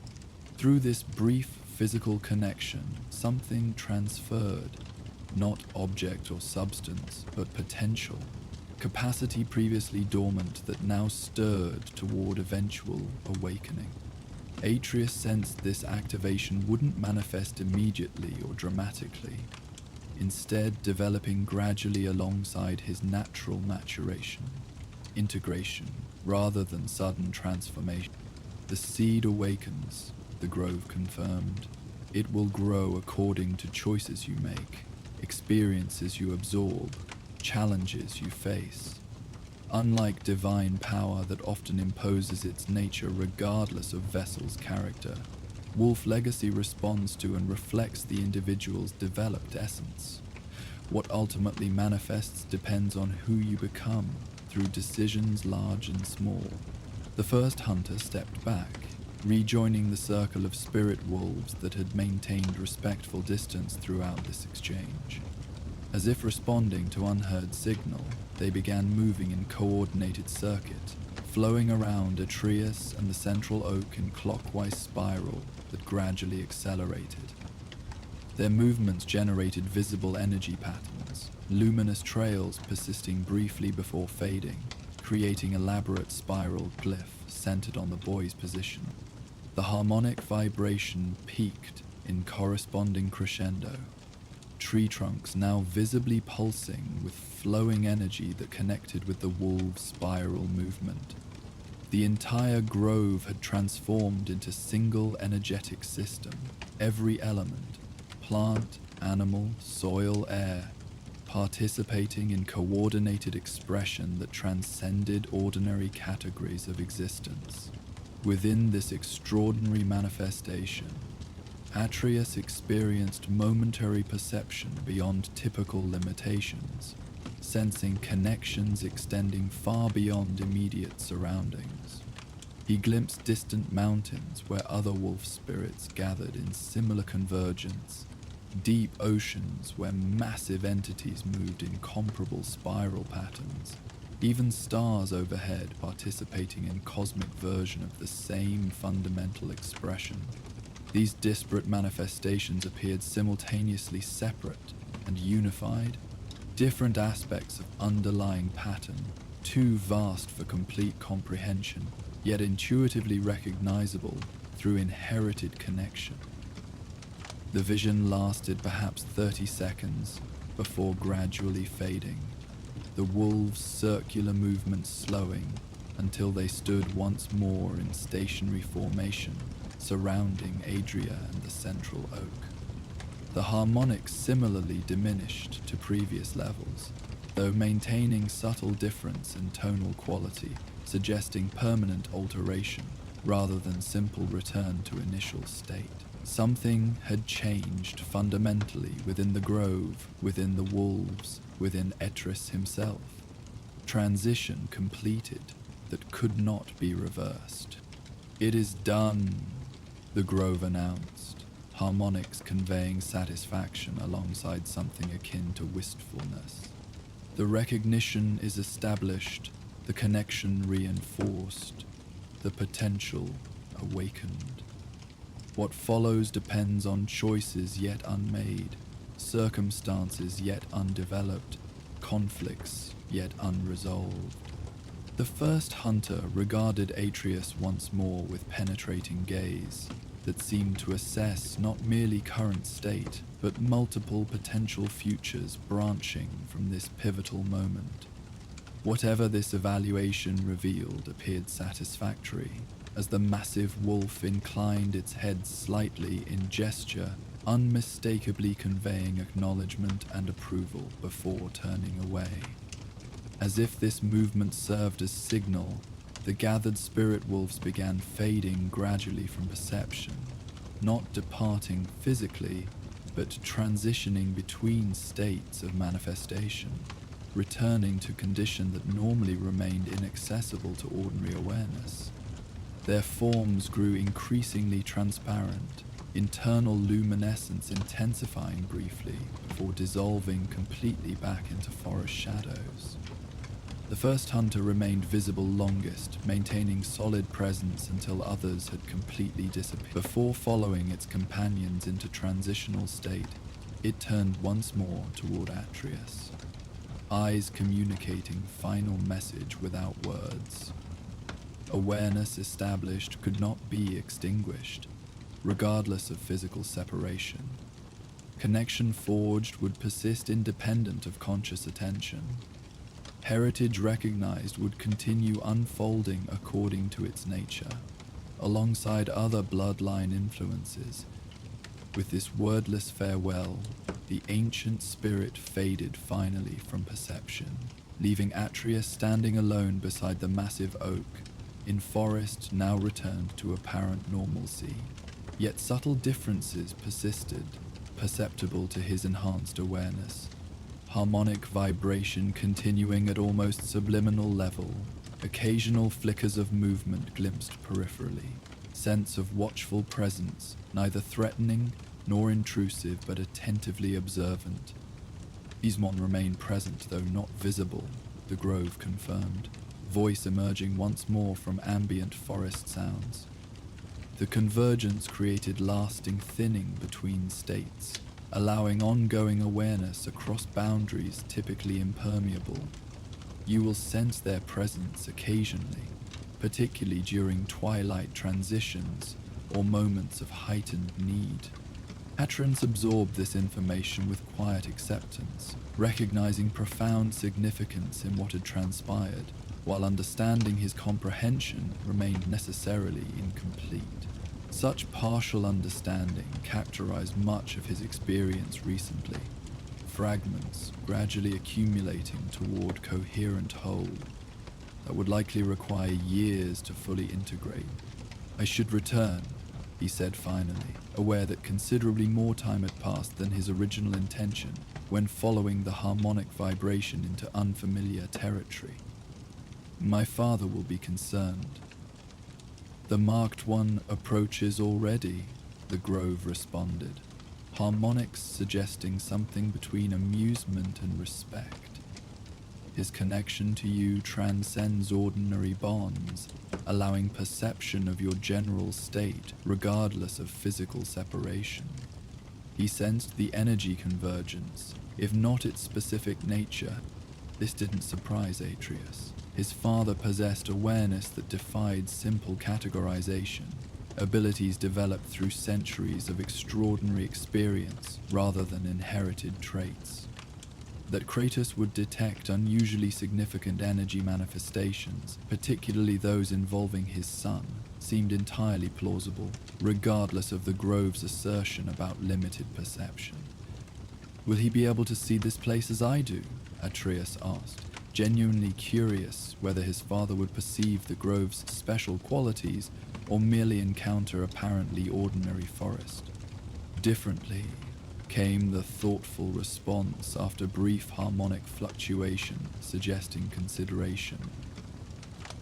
His perceptions followed different pathways, attentive to potential threats and tactical advantages rather than inherent connections. He will sense power, but not necessarily relationship. Caution defines his approach, where curiosity guides yours. Before Atreus could respond, familiar sound reached him. Heavy, deliberate footsteps approaching from the direction of their cabin, moving with purpose but not panic. His father had indeed come searching, concern motivating pursuit without suggesting immediate danger requiring urgency. The boy felt momentary apprehension, not fear of punishment, but concern about explaining experience that defied ordinary description. "Tell him what you witnessed," the Grove suggested, seeming to read his uncertainty. "His understanding expands through your perception, as yours develops through his experience. Together you comprehend what neither grasps completely alone. This complementary awareness serves greater purpose still unfolding." The massive figure of Kratos emerged between distant trees, moving with characteristic economy that combined power with precise control. Though not running, his pace covered ground with remarkable efficiency, closing distance rapidly once Atreus' location registered. The Leviathan axe remained secured across his back rather than in hand, suggesting assessment of unusual circumstances rather than anticipated threat. "Father," Atreus called, stepping away from the central oak toward the approaching figure. "I'm here. I'm fine." Kratos slowed, scrutinizing both his son and surrounding forest with experienced warrior's assessment, identifying potential dangers while calculating optimal responses should threats materialize. Finding no immediate hazards, his expression shifted slightly from alert readiness to questioning concern, though most observers would note little difference in his perpetually stern countenance. "You crossed the boundary," he stated, voice characteristically deep and measured. Not accusation, but simple acknowledgement of fact, observation rather than judgment. "I know," Atreus admitted. "I felt something, heard something, that seemed important to investigate. I was going to return and tell you about it, but then..." He gestured around them, struggling to articulate the extraordinary experience in conventional terms. Kratos studied their surroundings with heightened attention, clearly sensing something unusual despite probable limitations in his specific perception. His gaze lingered on the massive central oak, eyes narrowing slightly as if detecting anomalies invisible to ordinary observation. What happened here? Atreus considered how to explain events that had unfolded partly through sensory channels his father might not access directly. "I met spirits, wolf spirits. They're connected to Mother's bloodline, to me. They performed some kind of ceremony or recognition ritual." He touched his chest. "Something awakened inside me. Not dangerous, just potential. Heritage from Mother's side that balances other aspects." Though Kratos' expression remained stoic, his eyes reflected complex emotional response, concern mingled with resignation, and perhaps subtle pride that his son faced extraordinary circumstances with growing capability. He had long accepted that Atreus would encounter phenomena beyond ordinary experience. What mattered was developing judgment to navigate such situations appropriately. "Dear spirits?" he asked carefully. "Their intention toward you?" "Positive," Atreus assured him without hesitation. "Protective even. They're connected to me through Mother." ancestral spirits watching over their descendants. They said the wolf blood in me helps balance the other bloodline traits. This delicate reference to his father's divine heritage and its potentially destructive manifestations required no elaboration between them. Kratos absorbed this information with characteristic thoroughness, neither immediately accepting nor dismissively rejecting. His extended existence had exposed him to countless extraordinary phenomena. Additional revelation about his son's complex heritage represented not shocking development, but further peace in continually expanding understanding. "You hear them still?" he asked, demonstrating perceptive grasp of significant details despite potential limitations in direct experience. Atreus nodded. "Not words exactly, but presence. Awareness. The grove itself speaks too. The trees, the soil, everything connected together into something larger. As if confirming this description, subtle harmonic vibration intensified briefly around them, becoming potentially perceptible even to less sensitive awareness. Kratos tilted his head slightly, clearly detecting something beyond ordinary forest sounds, though his experience would likely differ substantially from his son's more integrated perception. "There is power here," he acknowledged, assessment reflecting tactical consideration rather than spiritual appreciation. "Old power, neither Aesir nor Vanir." His gaze returned to Atreus. "It responds to you specifically?" "To Mother's bloodline through me," the boy clarified. "The wolf connection recognizes its own, even generations removed. They said I serve as anchor between worlds during transitional periods, helping them manifest temporarily between their usual state and our physical realm." This explanation aligned with other manifestations of Atreus's developing abilities. Growing tendency to facilitate connections between seemingly separate categories or states that others perceived as fundamentally distinct. This bridging function appeared increasingly central to his nature, operating across multiple domains from linguistic translation. Kratos considered this information with characteristic thoroughness before responding. These connections, potential advantage or vulnerability. Always the warrior's assessment, evaluating new developments primarily through tactical lens, regardless of other significance. "Both, probably," Atreus answered honestly.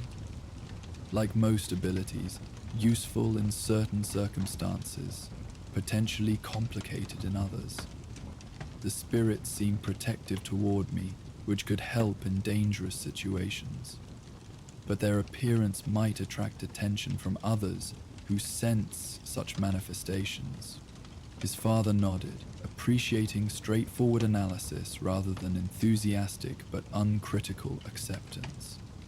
They had discussed frequently how every capability brought corresponding responsibility, every advantage its potential complications. Developing mature judgment required recognizing both aspects, rather than focusing exclusively on either benefits or liabilities. "You believe this connection strengthens you?" Kratos asked, question reflecting genuine interest in his son's assessment, rather than leading toward predetermined conclusion. Atreus considered thoughtfully before responding. "Not raw strength like yours," he clarified. "Different kind of capacity. Integration, balance, harmony between seemingly opposite aspects." He touched his chest again, indicating internal development rather than external manifestation. "Mother's heritage balancing yours, creating something new that's neither simply one nor other." This insight reflected growing self-awareness beyond chronological age, understanding developing through extraordinary circumstances that accelerated natural maturation. Kratos acknowledged this perspective with slight nods, suggesting approval of the observation's wisdom, regardless of its specific accuracy, which remained to be determined through future experience. "We should return," he stated, practical consideration reasserting priority over philosophical exploration. Light fades completely. The path grows difficult, even for experienced travelers. Atreus recognized both literal truth in this statement and implicit acknowledgement that sufficient discovery had occurred for initial encounter. Whatever this grove represented, whatever connection had awakened, would remain accessible for future exploration, rather than requiring immediate, complete understanding. Patient development characterized true wisdom, as both his parents had demonstrated through different approaches. "I'd like to come back," he said, request rather than demand. "Learn more about this connection, about Mother's heritage. There's knowledge here that might help us on our journey." Kratos considered briefly before nodding agreement. "Together," he qualified. "Unknown forces warrant cautious approach, regardless of apparent benevolence." This stipulation reflected not distrust of his son's judgment, but pragmatic assessment that combined perspective offered optimal evaluation of unusual phenomena. As they prepared to depart, Atreus turned once more toward the massive central oak, placing palm briefly against its ancient bark in gesture of respect and acknowledgement. The harmonic vibration responded with subtle intensification, communicating recognition that transcended conventional language. "Thank you," the boy said quietly, "for showing me this connection, this heritage." "The awakening continues beyond single encounter," the grove replied, harmonics audible primarily to Atreus, though perhaps partially perceptible to his father as well. "What begins here unfolds gradually through experiences yet to come. Return when transition between day and night next occurs. Wolves gather then, most naturally, boundaries thin most accessibly." Atreus nodded understanding before rejoining his father, who had observed this exchange with characteristic patient attentiveness, despite probable limitations in direct perception. Together, they began retracing their path through darkening forest, the boy leading initially until they reached more familiar territory, where established routes became clearly identifiable even in deepening twilight. As they walked, Atreus described his extraordinary experience in greater detail. The first hunter's appearance, the spiral movement of gathered spirits, the momentary vision of connections extending far beyond immediate surroundings. Atreus listened with unwavering attention, occasionally asking clarifying questions that helped organize seemingly disparate elements into coherent understanding. "A mother never spoke directly about wolf heritage," Atreus noted thoughtfully. "She told stories featuring wolves, but presented them as ordinary tales rather than family history. I wonder why she kept that connection hidden when she taught me so much about other aspects of her people. Protection, perhaps," Kratos suggested after considering the question. "Knowledge attracts attention. Gods, especially Odin, seek power through others' heritage and abilities. What remains unknown cannot be specifically targeted." This explanation aligned with Faye's demonstrated pattern of careful concealment regarding significant aspects of their family's nature and purpose. Their home had been protected by powerful wards and precisely carved runes, their activities strategically limited to avoid drawing unwanted attention, their true names and lineage shielded behind mundane appearance that disguised extraordinary nature. The grove mentioned coming changes affecting all interconnected bloodlines, Atreus recalled. "That sounds like Ragnarok prophecies." but somehow different. Less fixed, more adaptable. They suggested multiple possibilities rather than single predetermined outcome. Kratos considered this interpretation thoughtfully. Throughout their journey, they had encountered various perspectives regarding prophesied events, some presenting absolute inevitability, others suggesting flexibility within broader pattern. Their own experiences increasingly supported the latter view, as choices they made appeared to alter trajectories that supposed experts had presented as immutable. Prophecy reflects perspective, he observed. Limited beings perceive limited possibilities, mistaking partial vision for complete understanding. True wisdom recognizes pattern without surrendering to predetermined conclusion. This philosophical observation impressed Atreus, representing relatively rare articulation of the complex perspective his father typically demonstrated through action rather than exposition. Such moments provided valuable glimpses into Kratos' deeper understanding that often remained unexpressed through conventional communication. The wolves seem to know things about what's coming, the boy continued. Not specific events exactly, but patterns, cycles, how different forces interact. They're preparing somehow, gathering during transitional periods to share collective wisdom and strengthen connections across boundaries. Night had fully claimed the forest as they conversed, moon occasionally visible through breaks in canopy overhead, providing sufficient illumination for their enhanced perception, despite darkness that would render ordinary travelers effectively blind.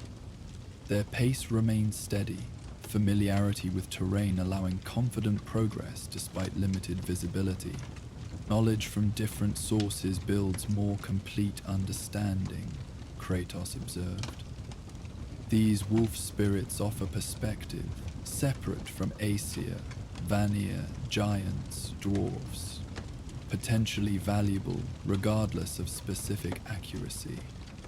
Wisdom emerges from multiple viewpoints, considered together rather than single source accepted without question. This integrated approach characterized their developing methodology for navigating increasingly complex circumstances, gathering varied perspectives, identifying patterns and discrepancies, forming provisional conclusions subject to revision through additional experience, neither fully accepting nor dismissively rejecting any single information source, instead maintaining critical assessment while remaining open to potential validity. As they approached their cabin, warm light visible through shuttered windows indicating fire maintained during their absence. Atreus felt profound appreciation for this balanced methodology that combined his father's hard-earned pragmatism with his mother's intuitive connection to deeper patterns.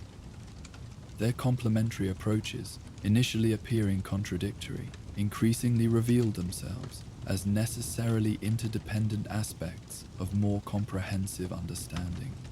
The Grove said, "We comprehend together what neither grasps completely alone," he shared, finding this observation particularly significant, that our different perceptions serve some greater purpose, still unfolding. Kratos absorbed this assessment with characteristic thoroughness, recognizing truth that aligned with their ongoing experience. Their journey had repeatedly demonstrated how limitations in individual perspective could be overcome through combined awareness. His tactical expertise complementing Atreus' intuitive connections, his hard-earned wisdom balancing his son's emerging insights. Strength comes through complementary abilities, he acknowledged as they reached their cabin's threshold. Not weakness to require another's perception, but wisdom to recognize value in perspectives beyond our own.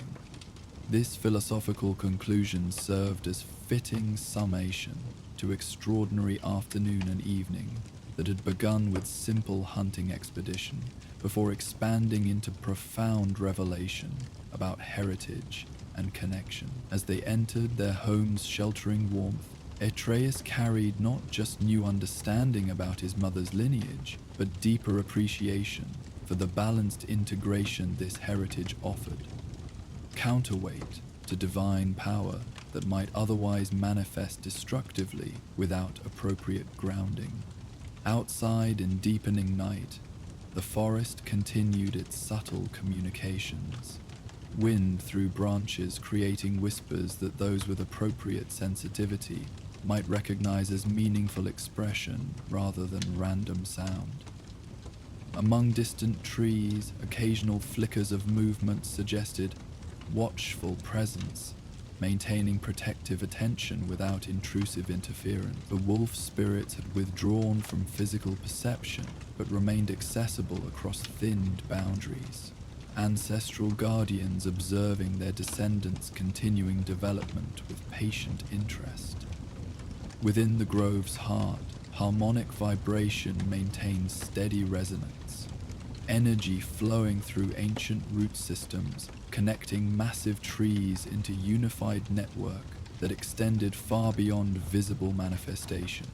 This living system preserved knowledge accumulated through centuries of patient observation, maintaining awareness that transcended individual limitations, while remaining fundamentally connected to natural processes rather than separate from them. The Whispering Grove had revealed its secrets to one carrying appropriate heritage, awakening dormant potential that would continue developing through experiences yet to come. Connection established could not be severed by physical separation or temporal distance. Heritage recognized would unfold according to its nature, alongside other bloodline influences, wolf and god, human and giant, seemingly contradictory elements integrating into unique expression, greater than simple sum of constituent parts. Under star-filled sky, the forest settled into night's peaceful rhythm, ambient sounds providing soothing background for creatures seeking rest after day's activities. Within their cabin, father and son similarly prepared for necessary sleep. Extraordinary revelations integrated into ongoing journey that continued revealing new dimensions with each significant development. Tomorrow would bring fresh challenges requiring renewed attention, but understanding gained could not be lost, regardless what circumstances might arise. The Whispering Grove awaited future visits, ancient trees maintaining patient vigilance through time measured in centuries, rather than mere days or years. Wolf spirits continued their existence across permeable boundaries, occasionally visible during transitional periods but constantly present for those with perception extending beyond ordinary limitations. Heritage awakened would continue unfolding according to its nature, potential developing through choices yet unmade, experiences yet encountered, challenges yet overcome. In dreams that night, Atreus ran through moonlit forest alongside massive silver-grey wolf, their movements perfectly synchronized despite apparent physical differences. Not pursuit or flight, but joyful expression of shared nature, celebration of connection transcending ordinary categories and limitations. The first hunter's golden eyes reflected understanding beyond words, communication operating at level deeper than conscious thought, heritage recognized and acknowledged across generations, despite intervening distance and transformation. This dream connection represented neither mere fancy nor direct communication, but rather emerging integration of awakened potential within his developing identity, wolf and human, divine and mortal, seemingly separate aspects, finding harmony through balanced expression rather than dominance of any single element. The spiral pattern, created during ceremonial gathering, continued unfolding within him, connecting apparently separate elements into coherent whole, greater than simple combination of constituent parts. Beneath ancient trees, the whispering grove maintained its patient vibration, harmonics flowing through living network extending far beyond visible manifestation.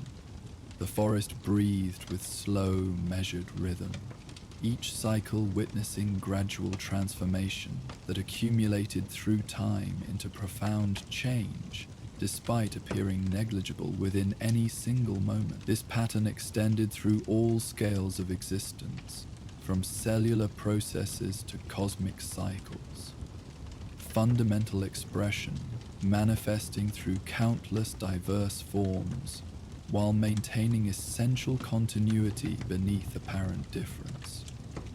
The wolf spirits had recognized this pattern operating within Atreus's heritage, connecting past to future through present choices, bloodlines converging to create potential transcending original sources, balance emerging through integration rather than opposition.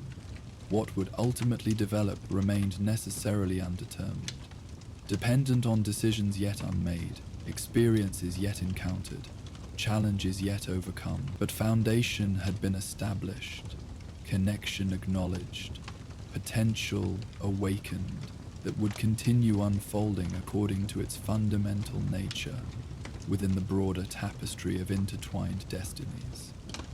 Under starlight and shadow, the whispering grove continued its ancient vigilance, patient witness to cycles unfolding through time measured not in moments, but in millennia. Within this greater pattern, newly recognized connection represented both continuation and innovation, heritage maintained, while simultaneously transforming through novel expression unique to its particular manifestation. The wolf blood walked again among ancient trees, heritage acknowledged across generations despite intervening distance and transformation, connection established that would persist through challenges yet to come, supporting growth toward destiny still forming through choices large and small. The connection Atreus discovered in the Whispering Grove continued to resonate within him long after that evening. In quiet moments, he could still feel the subtle harmonic vibration, like a gentle reminder of his newly awakened heritage. The wolf spirits remained present at the edges of his awareness, watchful guardians across the boundary between worlds. As weeks passed, Atreus found himself drawn back to the grove during twilight hours when the veil between realms thinned. Each visit deepened his understanding of the wolf bloodline flowing through his veins, a legacy from his mother that balanced the divine fury inherited from his father. This harmony of opposing forces created something unique within him, neither purely one nor the other, but a new integration of both. On particularly clear nights, when stars filled the sky like countless distant fires, Atreus would sometimes hear a distant howling, not threatening but comforting, a song that spoke to something primordial within his soul. The melody seemed to carry ancient wisdom, stories of ancestors who had walked between worlds long before his birth. It was a lullaby of sorts, sung across the boundaries of time and space, connecting him to a heritage that stretched back to the first hunter and beyond. One such evening, as the moon rose full and bright above the ancient forest, Atreus felt a particular calling, stronger than before, almost irresistible in its gentle insistence. Something. The day had been long, filled with the familiar weight of training and hunting that had become the rhythm of Atreus's life. As twilight settled over the forest, he found himself drawn to a place that had become a sanctuary of sorts. a small clearing beside a creek where he and his father had made camp many times before. The journey back to their cabin would take another half-day's travel, and Kratos had decided they would rest here for the night, rather than push onward through darkness. Atreus sat on a moss-covered stone at the water's edge, his bow resting across his knees as he watched the last light of day filter through the canopy above.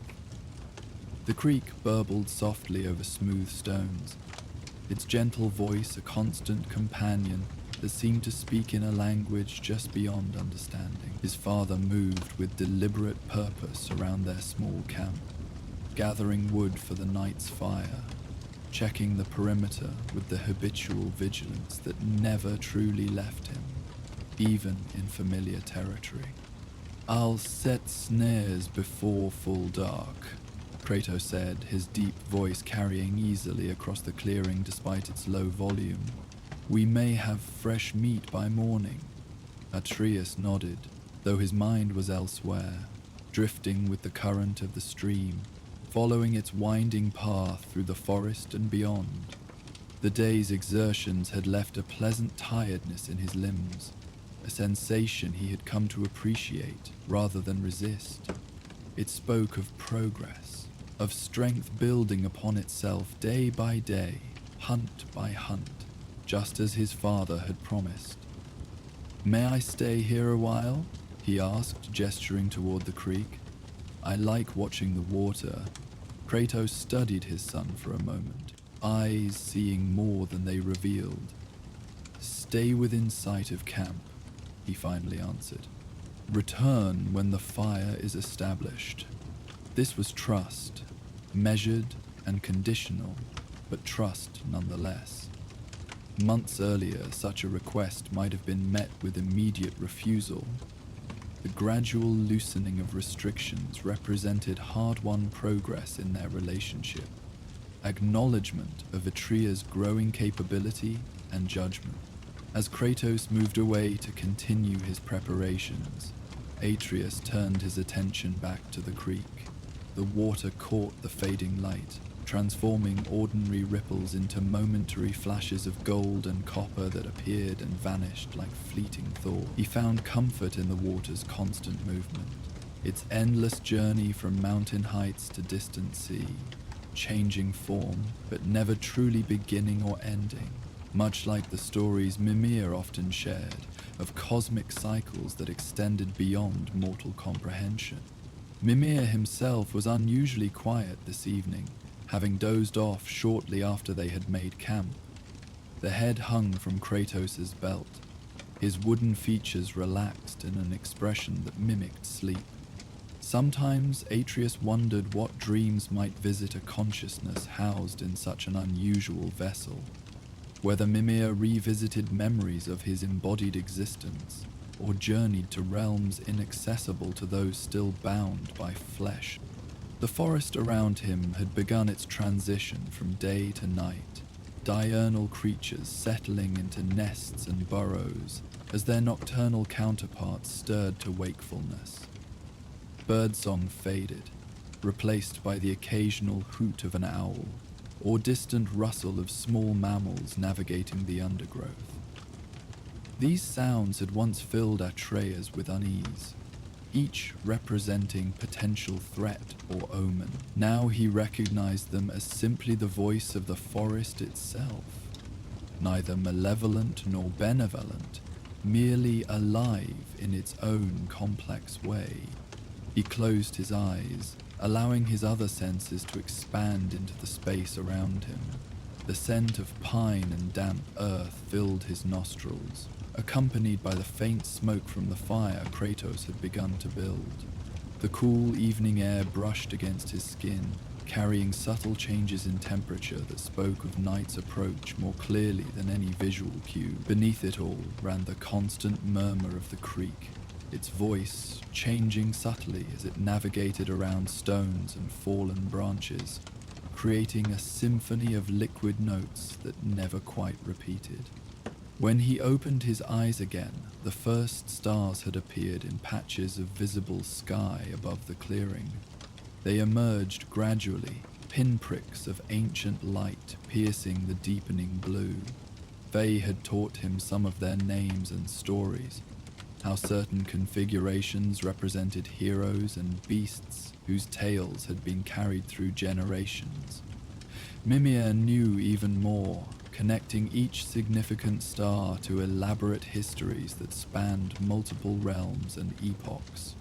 The fire at the center of their camp had caught properly now, its warm glow creating a circle of light that pushed back against the gathering darkness.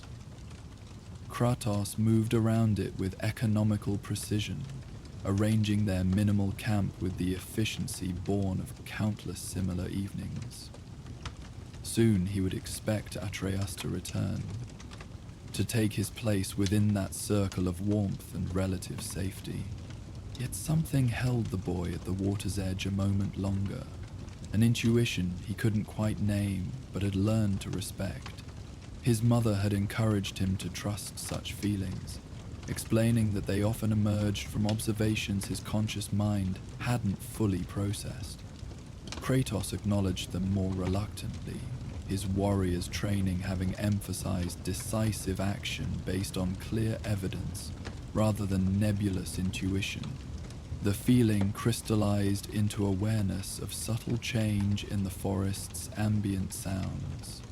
Not the approach of danger, but a shift in the night's expected patterns.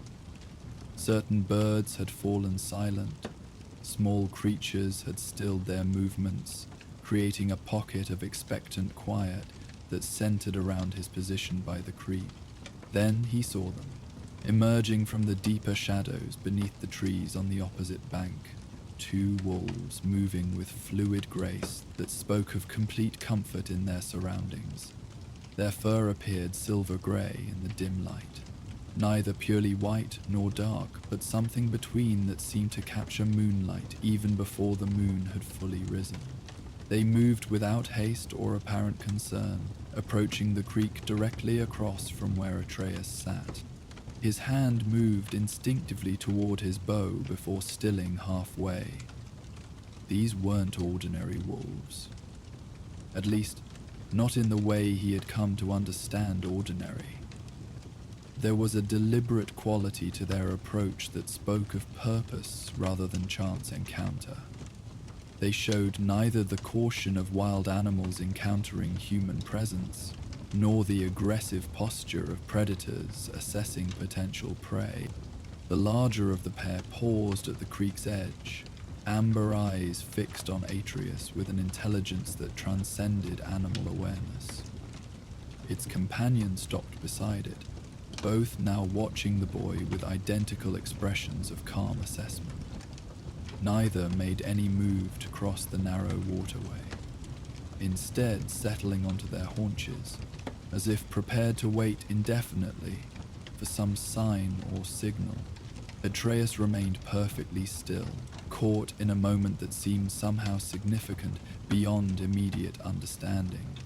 He had encountered wolves before, of course, hunted them when necessary, observed them from distance when hunting wasn't required. These felt different, in ways he couldn't immediately articulate, carrying an aura of purpose that ordinary beasts rarely displayed. Behind him, Kratos had noticed the visitors. Atreides could sense his father's immediate alertness, the subtle shift in energy that preceded potential conflict. Without turning, he raised his hand in a gesture they had established to indicate awareness without immediate threat. The tension across the clearing didn't dissipate entirely, but he knew his father would grant him momentary space to navigate this unusual encounter before intervening. "Hello?" Atreus said softly, the greeting emerging naturally despite no expectation of conventional response. "I won't harm you." The wolves' ears flickered forward at the sound of his voice, heads tilting slightly in mirrored movements that suggested communication between them. The larger one, perhaps the alpha of a small pack, made a soft sound low in its throat, neither growl nor whine, but something between that carried distinct intention without aggression. Then, with deliberate movement that spoke of decision rather than impulse, both wolves rose and stepped into the creek. The water barely reached their chests at its deepest point, allowing them to cross with minimal effort, their eyes never leaving Atreus as they navigated the gentle current. He remained motionless, sensing that this moment required patience rather than action. When they emerged on his side of the creek, their fur darkened with moisture that caught the distant firelight in droplets resembling tiny stars. They approached without hesitation, circling once around the stone where he sat before settling on either side of him, close enough that he could feel the warmth of their bodies against his legs. The behavior was so unexpected, so contrary to everything he understood about wild wolves, that Atreus found himself momentarily speechless. These creatures were behaving more like long-established companions than wild predators, encountering a human youth in the forest twilight. "Father," he called softly, knowing Kratos would be watching with increasing concern. "I think they're friendly." Kratos had moved to the edge of the camp, Leviathan axe in hand, though not raised in immediate threat. His expression combined caution with curiosity, unusual enough that Atreus noted it specifically. "They are not ordinary wolves," he stated, voice carrying the certainty of extensive experience with both mundane and supernatural creatures. "No," Atreus agreed, carefully lowering one hand to rest lightly on the nearest wolf's back. The animal permitted this contact without reaction, beyond a slight lean into his touch, its fur surprisingly soft beneath his fingers. "But I don't think they mean harm." The wolves seemed content in their chosen positions, settled beside the boy as if this arrangement had been predetermined. The larger one turned its amber gaze toward the night sky where stars continued emerging in ever greater numbers, while its companion watched the flowing creek with apparent interest in its endless movement. Mimir had awakened during this unusual development, his wooden features animated once more as he observed from his position at Kratos' belt. "Well now, this is rather fascinating," he commented, voice pitched to carry just far enough for Atreus to hear without startling the wolves. "You appear to have made some rather distinguished friends, lad." "Distinguished?" Atreus questioned, continuing to stroke the nearest wolf's fur with careful movements. "Indeed," Mimir replied with scholarly satisfaction. "If I'm not mistaken, and I rarely am about such matters, you're in the presence of law wolves. Quite rare these days, given Odin's systematic efforts to eliminate creatures with knowledge outside his control." The term was unfamiliar to Atreus, though it immediately evoked curiosity. "What are law wolves?" "Carriers of ancient wisdom," Mimir explained. "Unlike ordinary wolves. Magnificent creatures in their own right, of course. Law wolves maintain ancestral memories spanning generations. Some traditions hold that they serve as record keepers for experiences their kind collectively witnesses, preserving histories that might otherwise be lost." This explanation aligned with Atreus' intuitive sense that these visitors carried purpose beyond ordinary animal motivation. He studied them with renewed interest, noting subtle details he had initially overlooked. Patterns in their fur that resembled runes when viewed from certain angles. Eyes that seemed to hold depth beyond natural possibility. The deliberate quality of each movement suggesting consideration rather than instinct. "What do they want with me?" he asked, directing the question to Mimi while maintaining gentle contact with the wolf beside him. "Difficult to say with certainty," Mimir admitted. Their motivations typically involve preservation or transmission of significant knowledge. Perhaps they've recognized something in you that resonates with their purpose, your Jotnar heritage, possibly, or your developing connection to natural energies Faye began nurturing. Kratos had maintained his vigilant position at the camp's edge, close enough to intervene if necessary while allowing this unusual interaction to unfold. "Are they dangerous?" he asked directly, practical concern overriding scholarly interest. "Not in the conventional sense," Mimi assured him. "Law wolves don't typically engage in ordinary predatory behavior. Their purpose centers around wisdom rather than hunting.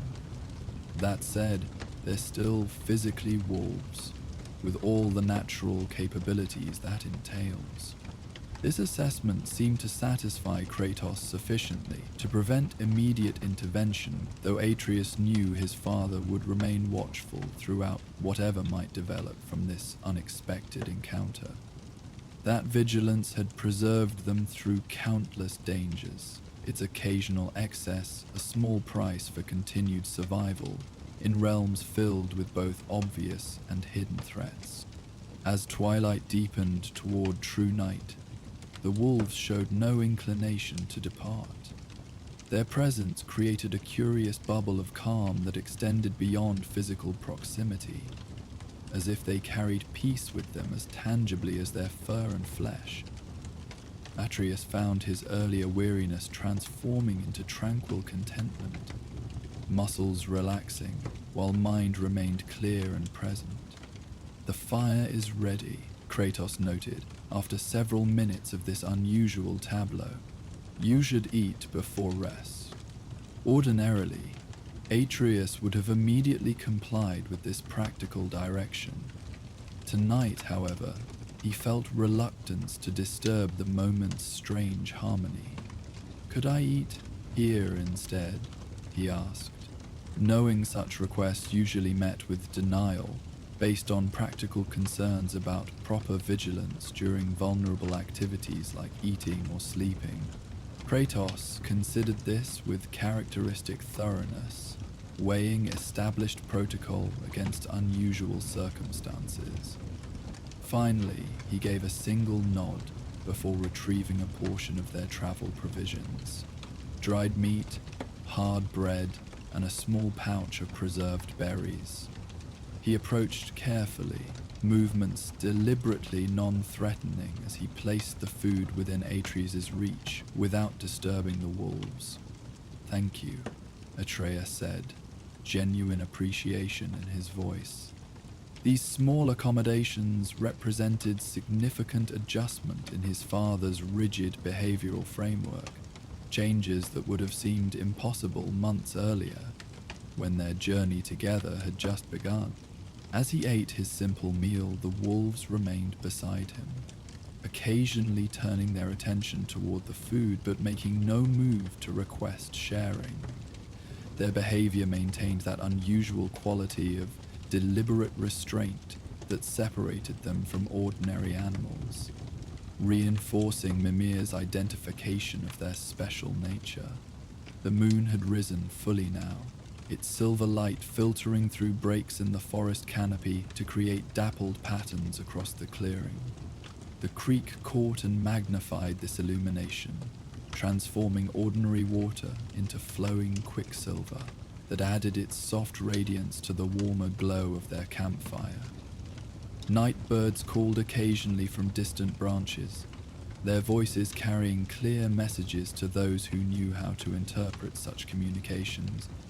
When Atreus had finished eating, he found himself reluctant to return to the camp, despite growing awareness of night's deepening chill. Something held him at the water's edge, some unspoken potential in this strange communion with creatures Mimir had identified as keepers of ancient wisdom. His father had retreated to the fire's circle, but maintained obvious awareness of his son's position, respecting the moment's unusual nature while remaining prepared for any sudden change. The larger wolf stirred beside him, rising to a sitting position that brought its head level with the traitor's own as he remained seated on the moss-covered stone. Amber eyes met his directly, conveying unmistakable intelligence without revealing specific intention. Then, with deliberate movement that carried ceremonial quality, it lifted its muzzle toward the star-filled sky and released a sound unlike ordinary wolf vocalization. The sound began low, almost beneath the threshold of hearing, gradually rising into audible range with harmonic complexity that ordinary animal calls rarely achieved. Not quite song in human terms, yet far more melodically structured than typical howling. It seemed to weave the night sounds of the forest, water's murmur, wind's whisper, distant owl calls, into coherent expression that transcended individual components. Its companion joined moments later, adding complementary tones that intertwined with the first voice, creating resonance that seemed to vibrate through air and earth alike. Together, they produced what Atreus could only interpret as deliberate music, a lullaby of sorts, though unlike any he had heard in human settlements during their brief visits to populated areas. "What are they doing?" he whispered, not expecting specific answer, yet needing to acknowledge the extraordinary nature of what was unfolding around him. "Singing the law," Mimir replied softly, his typically animated voice subdued with evident respect. "It's how they preserve and transmit their collective wisdom. Through songs that contain ancestral memories encoded in specific tonal patterns. Few humans ever witness this, let alone receive it as direct communication." "They're singing to me?" Atreus clarified, wonder evident in his voice. "So it would appear," Mimir confirmed. "Quite the honor, really. Their songs typically remain within their own kind, shared only with those they deem worthy of carrying particular knowledge forward." The wolf's song continued, neither increasing in volume nor diminishing in complex beauty, maintaining perfect balance that allowed it to exist alongside, rather than dominate the night's natural symphony.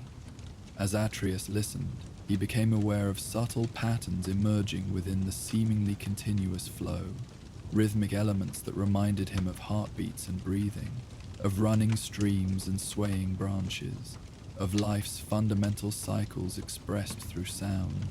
What began as external experience gradually shifted towards something more immersive, as if the music had found resonance within him that transcended ordinary hearing. Images began forming behind his closed eyelids, not sharp-edged visions but impressionistic glimpses of forests seen through different eyes, of mountains witnessed across changing seasons, of stars observed through countless nights stretching back through generations of watchful presence. These weren't his memories, nor even specific narratives he could easily articulate, but rather perspectives, ways of experiencing the world through senses arranged differently than human perception, interpreting reality through frameworks evolved for different purposes and priorities. The wolves were sharing not just what they had witnessed, but how they had witnessed it, offering glimpses into consciousness shaped by different evolutionary imperatives and social structures. Through this unusual communion, Atreus began understanding aspects of the forest he had previously observed only from outside, how sense created maps as vivid as visual landmarks, how subtle vibrations through earth conveyed information about distant movements, how starlight and moonlight revealed details invisible to daylight-adapted vision.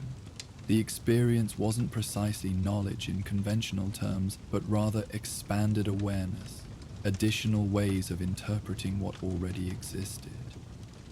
The lullaby continued, weaving these revelations into its complex structure, each harmonic shift introducing new perspective while maintaining connection to what had come before. There was teaching in this sharing, though not in forms he had encountered through Faye's patient instruction or Kratos' more direct training methods. This teaching emerged through experience itself, through momentary alignment with consciousness different enough from human awareness to offer genuinely novel viewpoint. Distantly, Atreus remained aware of his physical surroundings, the stone beneath him, the wolves beside him, his father's watchful presence nearby. Yet his primary focus had shifted toward this extraordinary communion, this sharing of perception that transcended ordinary communication barriers between species.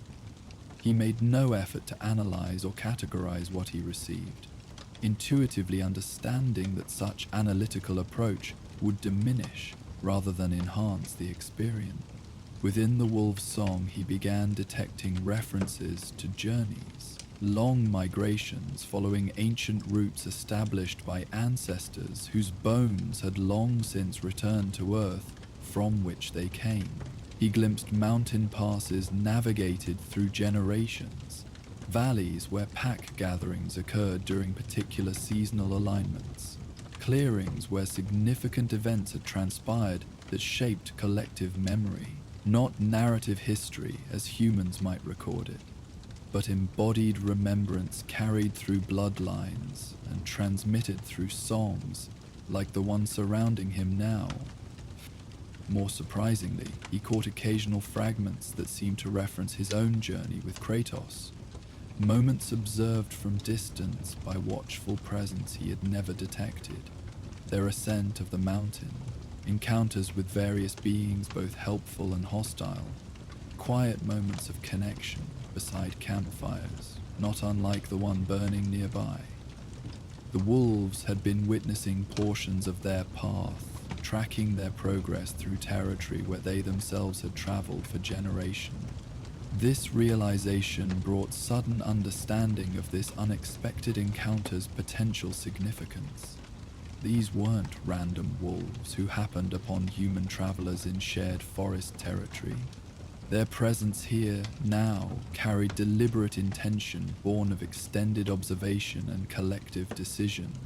They had chosen this meeting, waiting for appropriate moment to reveal themselves and share whatever wisdom they deemed relevant to his particular journey. The song shifted subtly, harmonic structure adjusting to incorporate new elements that seemed oriented specifically toward Atreus himself, rather than general sharing of wolf perspective. These new patterns carried distinct emotional quality, not precisely encouragement in human terms, but recognition of journey undertaken and challenges faced, acknowledgement of growth already achieved and potential still developing. Through this musical communication, Atreus sensed connection beyond individual wolves now sitting beside him, linked to collective awareness that extended through time and space, encompassing generations of observers who had witnessed the rise and fall of human settlements, the coming and going of gods and other powerful entities, the enduring cycles of seasons and celestial movements that continued regardless of momentary disruptions in realms below. This larger perspective offered silent comfort regarding his own journey's uncertainties, contextualizing personal challenges within broader patterns that had repeated countless times through ages, extending beyond recorded history. Not diminishing individual experiences' significance, but rather placing it within framework that allowed for both meaning and acceptance, for purpose without overwhelming burden of cosmic uniqueness. The lullaby's rhythm had gradually shifted as well, moving from initial complexity toward more soothing, repetitive patterns that invited deeper relaxation without demanding continued active attention. Like a mother's song to restless child, it offered safety within its gentle structure, permission to surrender vigilance temporarily, within protected space created through shared presence and mutual recognition. Atreus felt his eyelids growing heavy, the day's exertions combining with the wolves' hypnotic music, to create overwhelming invitation toward rest. He resisted briefly out of ingrained habit.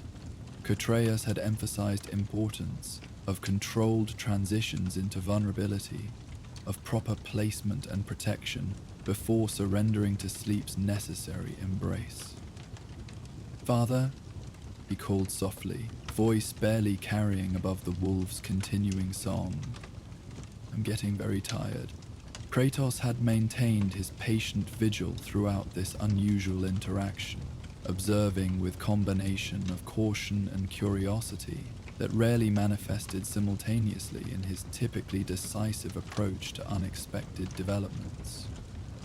Now he moved closer, steps deliberately measured to avoid disrupting whatever communion had established itself between his son and these unusual visitors. "We should return to camp," he suggested, though with less insistence than typically characterized his practical directives.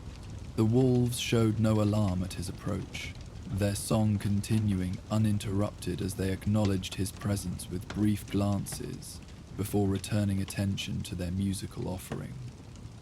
This apparent acceptance seemed to influence Kratos' assessment of the situation, his habitual caution tempered by recognition of something beyond ordinary animal behavior.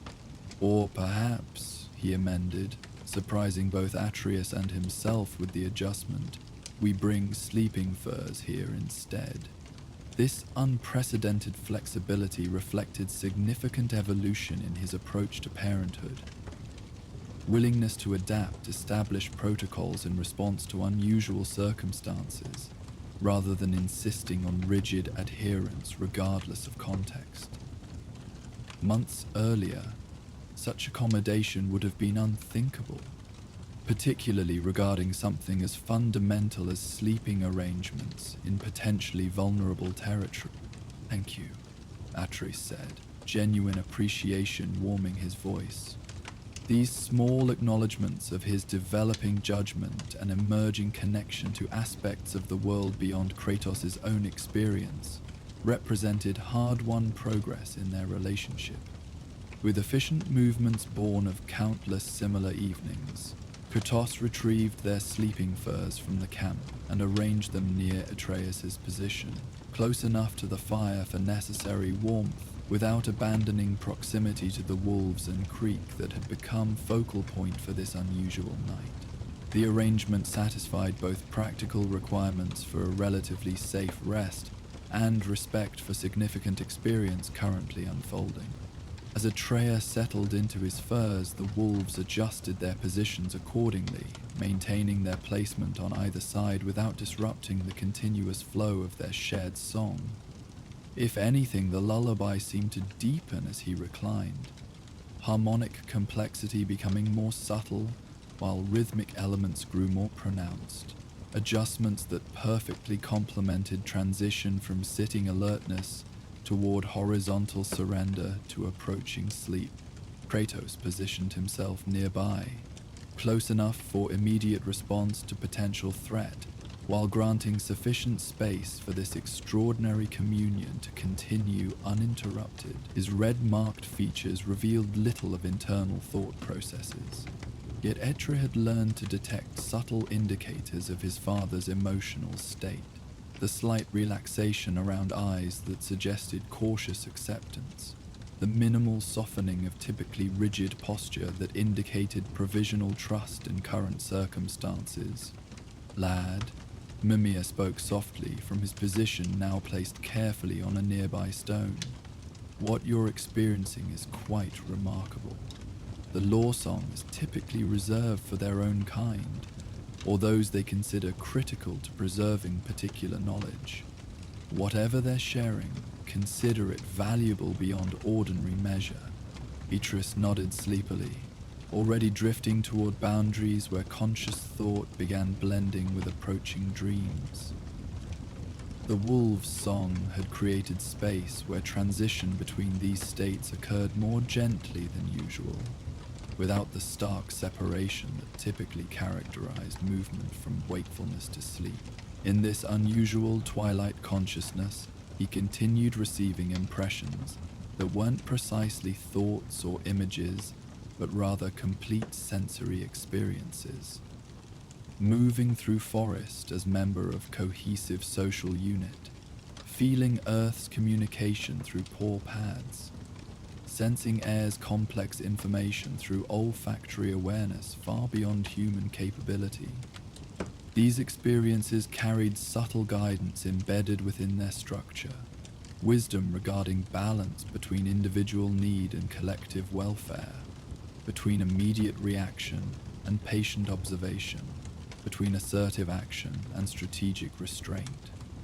Not didactic lessons as humans might construct them, but embodied knowledge emerging from generations of successful navigation through constantly changing circumstances, where rigid patterns rarely served as effectively as adaptive response. As sleep approached more fully, the wolves' song seemed to expand beyond their physical presence, as if joined by distant voices carrying complementary melodies from forests and mountains beyond immediate surroundings.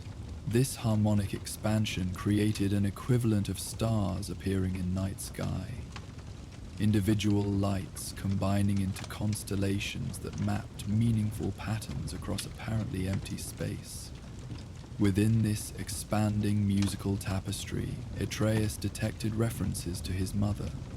Not direct communication about Faye specifically, but recognition of connection between her journeys and paths these wolves and their ancestors had witnessed through generations of observation. She had been known to them, acknowledged as significant presence whose movements they had noted with particular attention during her solitary travels through territories they considered within their awareness. This realization brought comfort of unexpected depth, confirmation that her existence had been witnessed and remembered by consciousness extending beyond human recognition or acknowledgement. While gods might manipulate histories for their own purposes, and humans might forget what extended beyond single generations' experience, these patient observers had carried her passing through their collective memory, preserving her significance within context larger than individual existence, yet more immediate than cosmic abstraction.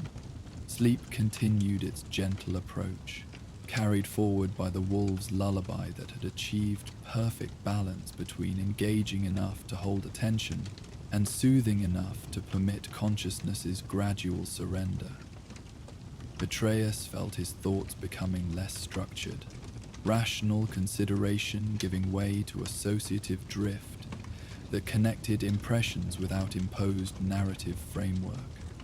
The last images to form before dreams claimed him completely were of running through moonlit forest, not fleeing or pursuing, but simply moving, for joy of movement itself, feeling earth respond beneath his feet, air flowing around his body, stars holding steady above while trees and stones passed in rhythmic procession. Not memory of actual experience, but offered perspective, gift of perception from beings whose understanding of forest emerged from thousands of years of continuous presence within its changing yet consistent embrace. Throughout the night, the wolves maintained their vigil, their song continuing at lower volume, but unbroken in its essential structure.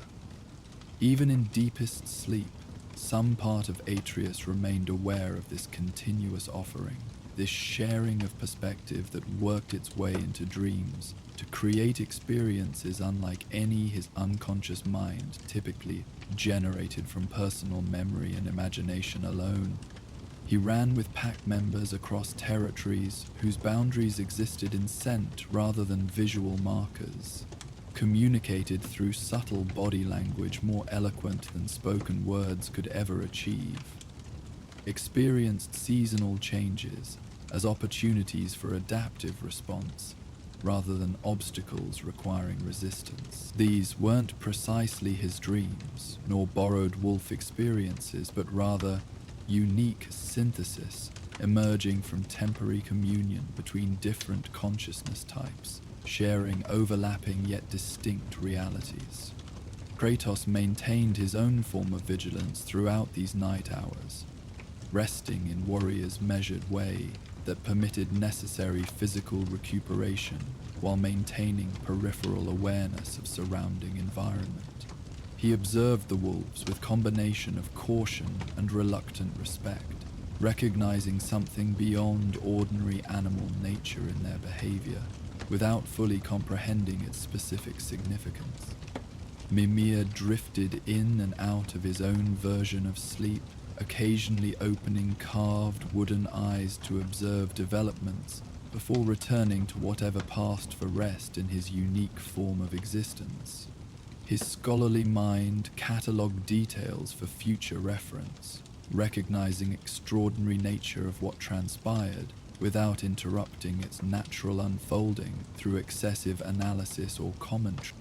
As night moved toward its deepest hours, the wolf's song achieved subtle transformation, shifting from sharing of perspective toward something closer to blessing or benediction, offering protection within sound's encompassing embrace. The clearing around them grew extraordinarily still, even ordinary nocturnal sounds temporarily suspended as if in respect for what transpired within this small space beside Creekbank, where different forms of consciousness had found temporary communion. When first light of approaching dawn began filtering through eastern trees, the wolves' song gradually diminished, not ending abruptly, but rather merging back into forest's ambient sounds, until indistinguishable from creek's murmur, wind's whisper, distant birds' awakening calls. This transition happened so smoothly that pinpointing precise moment of completion proved impossible, creating sense that the song hadn't actually ended, but rather transformed into different expression of same essential communication. Atreus woke feeling rested in way that transcended ordinary physical recuperation. His mind carried unusual clarity, thoughts flowing with coherence, typically requiring considerable effort to achieve, particularly in morning's first moments. His body felt simultaneously relaxed and energized, as if having accessed restoration beyond what conventional sleep normally provided. The wolves were gone from their positions beside him, though he felt no surprise at this discovery. Their departure seemed appropriate completion to night's extraordinary communion, rather than abandonment or rejection. They had offered what they came to share, remaining precisely as long as that sharing required, without artificial extension beyond its natural conclusion. He sat up, looking around the clearing, now illuminated by dawn's gentle light. Kratos was already awake, of course, tending small fire while preparing simple morning meal from their provisions. Mimir too had returned to full alertness, wooden features animated with evident interest in discussing night's unusual developments. "Good morning," Atreus said, voice carrying contentment that reflected his unusually restful night. "Did you see when they left?" Kratos glanced up from his preparations, studying his son with assessing gaze that had become a familiar component of their daily interactions. "Shortly before dawn," he answered. "They departed without disturbance. Quite extraordinary visitors," Mimir commented, scholarly enthusiasm evident in his tone. "In all my centuries of observation, I've witnessed law wolves engage with humans, perhaps 3 times previously, and never with such extended sharing as they offered you, lad." Atreus considered this as he rose from his sleeping furs, stretching muscles that felt unusually responsive after night's deep rest. "Why me, do you think?" he asked, genuine curiosity rather than self-importance motivating the question. "Several possibilities suggest themselves," Mimir replied thoughtfully. Your Jotnar heritage certainly establishes potential resonance, as giants and lawwolves historically maintained respectful awareness of each other's territories and purposes. Your mother might have established specific connection during her travels, creating recognition they extended to her offspring. Kratos listened to this exchange while continuing practical morning preparations, his silence not indicating disinterest but rather typical restraint regarding matters extending beyond immediate tactical concerns. Yet Atreus noted subtle indicators of attention, slightly slowed head, marginally slowed movements, that suggested genuine consideration of topics he might previously have dismissed as irrelevant speculation. "There's something else," Atreus said slowly, attempting to articulate impression that had crystallized during his unusual night. "I think they've been watching us, watching our journey since it began. Not following exactly, but aware of where we've been, what we've encountered. Wouldn't surprise me in the slightest," Mimir confirmed. "Lawwolves maintain awareness of significant movements through their territories, particularly those with potential cosmic implications. Your journey certainly qualifies on that account, given its connections to prophecies and divine machinations." Approaching the creek where he had sat the previous evening, Atreus knelt to splash cold water on his face. Habitual morning ritual that helped transition from sleep's embrace toward day's demands. The water felt particularly refreshing this morning, each droplet seemingly carrying heightened sensory impact against his skin, as if his perceptual capacity had somehow expanded overnight. As he straightened, movement on the opposite bank caught his attention. Brief silver-grey flicker between trees that appeared and vanished too quickly for definitive identification. Perhaps merely trick of morning light through moving branches. Perhaps momentary glimpse of departing observers ensuring his safe awakening before continuing their own journey through territories humans rarely fully perceived, despite physical presence within them. "I think they're still watching," he commented, turning back toward camp with a smile that acknowledged this possibility without concern or resentment. Being witnessed by consciousness that extended beyond single lifespan or limited perspective seemed comforting rather than intrusive. Continuation of connection rather than unwelcome surveillance. Kratos made no direct response to this observation, though his gaze briefly scanned the forest edge before returning to immediate tasks. His acceptance of possibilities extending beyond empirical confirmation represented significant evolution in perspective that had initially rejected anything not directly observable or tactically relevant. As they broke camp after morning meal, preparing for final leg of journey toward home, Adrian found himself moving with unusual awareness of forests surrounding them. Scents carried greater information, sounds revealed more precise locations, subtle vibrations through earth conveyed meaningful data about distant movement. Not dramatic transformation of senses, but rather enhanced attention to input his body had always received, without conscious registration. Legacy of nights spent in communion with consciousness that processed such information as primary rather than secondary awareness. "We should return here," he suggested as they shouldered their packs, bows secured across his back, while Kratos adjusted Leviathan axe to its customary position. "Sometime soon, I mean.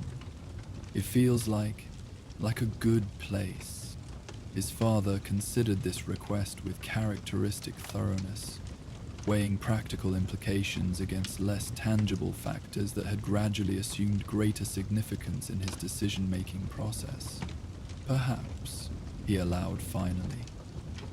Neither firm commitment nor outright rejection, but rather acknowledgement of possibility worth considering when circumstances permitted. For Atreus, this measured response represented significant victory, recognition of value in connection beyond immediate practical necessity, acceptance that certain places might hold importance transcending tactical advantage or resource availability. Months earlier, such considerations would have been dismissed without discussion. Their current inclusion in assessment process demonstrated genuine evolution in their shared journey. As they departed the clearing, following familiar path that would lead eventually to their isolated cabin, Atreus carried with him not just restored physical energy, but expanded perspective. Temporary alignment with consciousness, different from his own, having created lasting impression that would continue informing how he experienced and interpreted the world around him. The wolf's lullaby remained with him as well, not as specific melody he could reproduce or share, but as embodied memory that occasionally surfaced when certain combinations of natural sounds, running water, wind through leaves, distant animal calls, momentarily aligned to evoke its complex harmonics. In those brief moments, boundary between remembered experience and present perception temporarily dissolved, allowing reconnection with perspective that transcended individual existence without diminishing its significance. They walked in comfortable silence, father and son moving through forest with complementary awareness, Kratos scanning primarily for potential threats and practical concerns, Atreus now more attuned to subtler communications flowing constantly between elements comprising their surroundings. Not opposing approaches, but rather complementary perspectives, together creating more comprehensive understanding than either could achieve alone. The day stretched before them, filled with familiar rhythms of travel and training, hunting and survival that had become foundation of their shared existence. Yet beneath these external patterns ran deeper currents, gradual evolution of relationship, expanding awareness of connections extending beyond immediate circumstances, growing recognition of how individual journeys intersected with cosmic patterns without being entirely determined by them. From distant ridge came sound that might have been ordinary wolf call, announcing territory or signaling pack members, or perhaps final acknowledgement from extraordinary visitors who had shared night's communion beside Quiet Creek. Atreus smiled at this farewell, understanding that separation existed primarily in physical terms, rather than severing deeper connection established through shared experience and mutual recognition. The wolf's lullaby had offered more than temporary communion or passing comfort.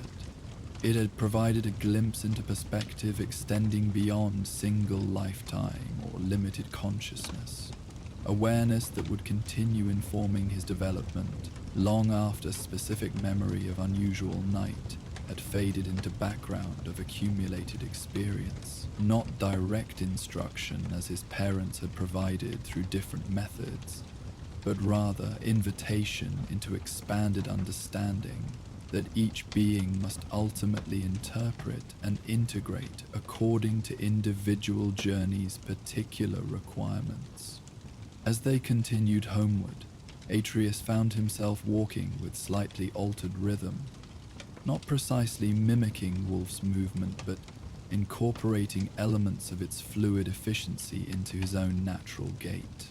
Small adjustment representing larger integration, physical embodiment of perspective shared through night's extraordinary communion, not becoming something other than himself, but rather expanding definition of what that self might encompass through willing incorporation of wisdom offered from consciousness different yet complementary to his own.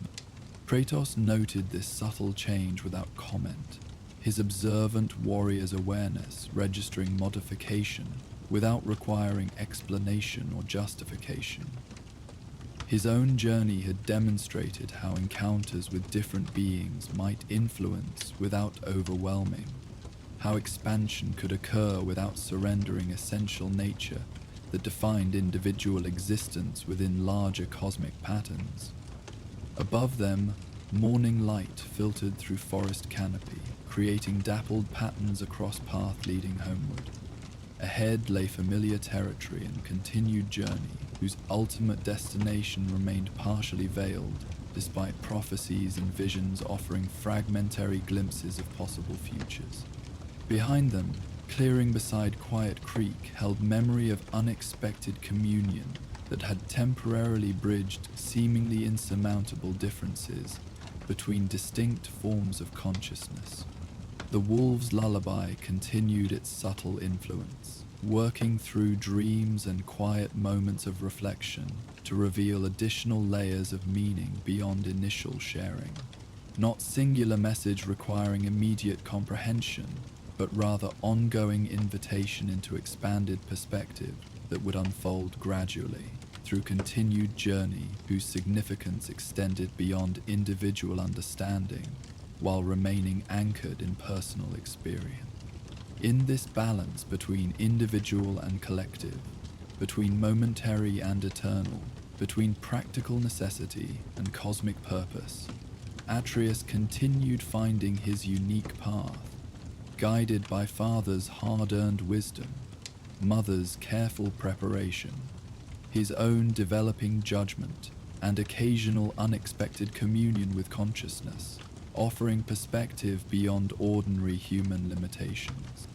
The forest received them into its complex embrace, ancient trees standing witness to journeys unfolding beneath their spreading branches, some brief as single days' passage, others extending across generations, all contributing to ongoing story whose full pattern remained visible only from perspective transcending individual viewpoint, while honoring each thread's essential contribution to its gradually emerging design. In this balance between individual and collective, between momentary and eternal, between practical necessity and cosmic purpose, Atreus continued finding his unique path, guided by father's hard-earned wisdom, mother's careful preparation, his own developing judgment, and occasional unexpected communion with consciousness offering perspective beyond ordinary human limitations. The forest received them into its complex embrace, ancient trees standing witness to journeys unfolding beneath their spreading branches, some brief as single days' passage, others extending across generations, all contributing to ongoing story whose full pattern remained visible only from perspective transcending individual viewpoint, while honoring each thread's essential contribution to its gradually emerging design. The first stars had begun to appear in the darkening sky as Atreus settled beside the dying embers of their campfire. The day's long journey had left a pleasant weariness in his limbs, the kind that promised deep sleep rather than pain. He stretched his fingers toward the fading warmth, watching as the last flames danced over the blackened wood before surrendering to the encroaching night. His father, Kratos, sat some distance away on a fallen log, meticulously sharpening his axe with long, practiced strokes of a whetstone. The massive blade caught occasional glints of firelight, reflecting them like cold stars against its polished surface. The rhythmic scraping sound blended with the gentle chorus of night insects, and the occasional distant howl that echoed through the forest. These howls had been growing more frequent in recent days, wolves moving through their territory, following game, or perhaps simply announcing their presence to all who might listen. Their camp was nestled in a small clearing, surrounded by ancient pines whose branches swayed gently in the evening breeze, creating a whispered conversation far above their heads. The air carried the rich scents of pine resin, earth, and the lingering aroma of the stew they had shared earlier. Rabbit, caught by one of Atreus's arrows, flavored with wild herbs his mother had taught him to recognize on forest floors. Atreus tilted his head at a particularly clear howl that rang out across the valley. "They sound closer tonight," he observed, glancing toward his father. "The wolf pack." Kratos paused his work momentarily, his keen senses assessing the sound. "Yes," he confirmed, before resuming his methodical sharpening. "Moving north, following the deer herds." The boy nodded, pulling his fur cloak tighter around his shoulders against the evening chill. His thoughts drifted to the wolves whose voices carried through the darkness. Unlike the monstrous creatures they had encountered on their journeys, the nightmarish amalgamations of flesh and spirit driven by rage or hunger, these were natural predators. They killed to survive, moved with purpose, and lived by codes as ancient as the mountains themselves. "Mother used to tell me stories about wolves," Atreus said after a long silence, his voice soft with memory. "She said they were like us in many ways.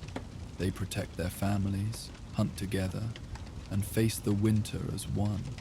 Kratos' hand stilled again, though his eyes remained fixed on the blade across his knees.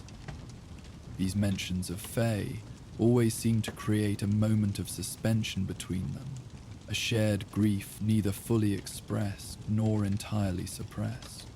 "Your mother was wise in the ways of beasts," he said finally.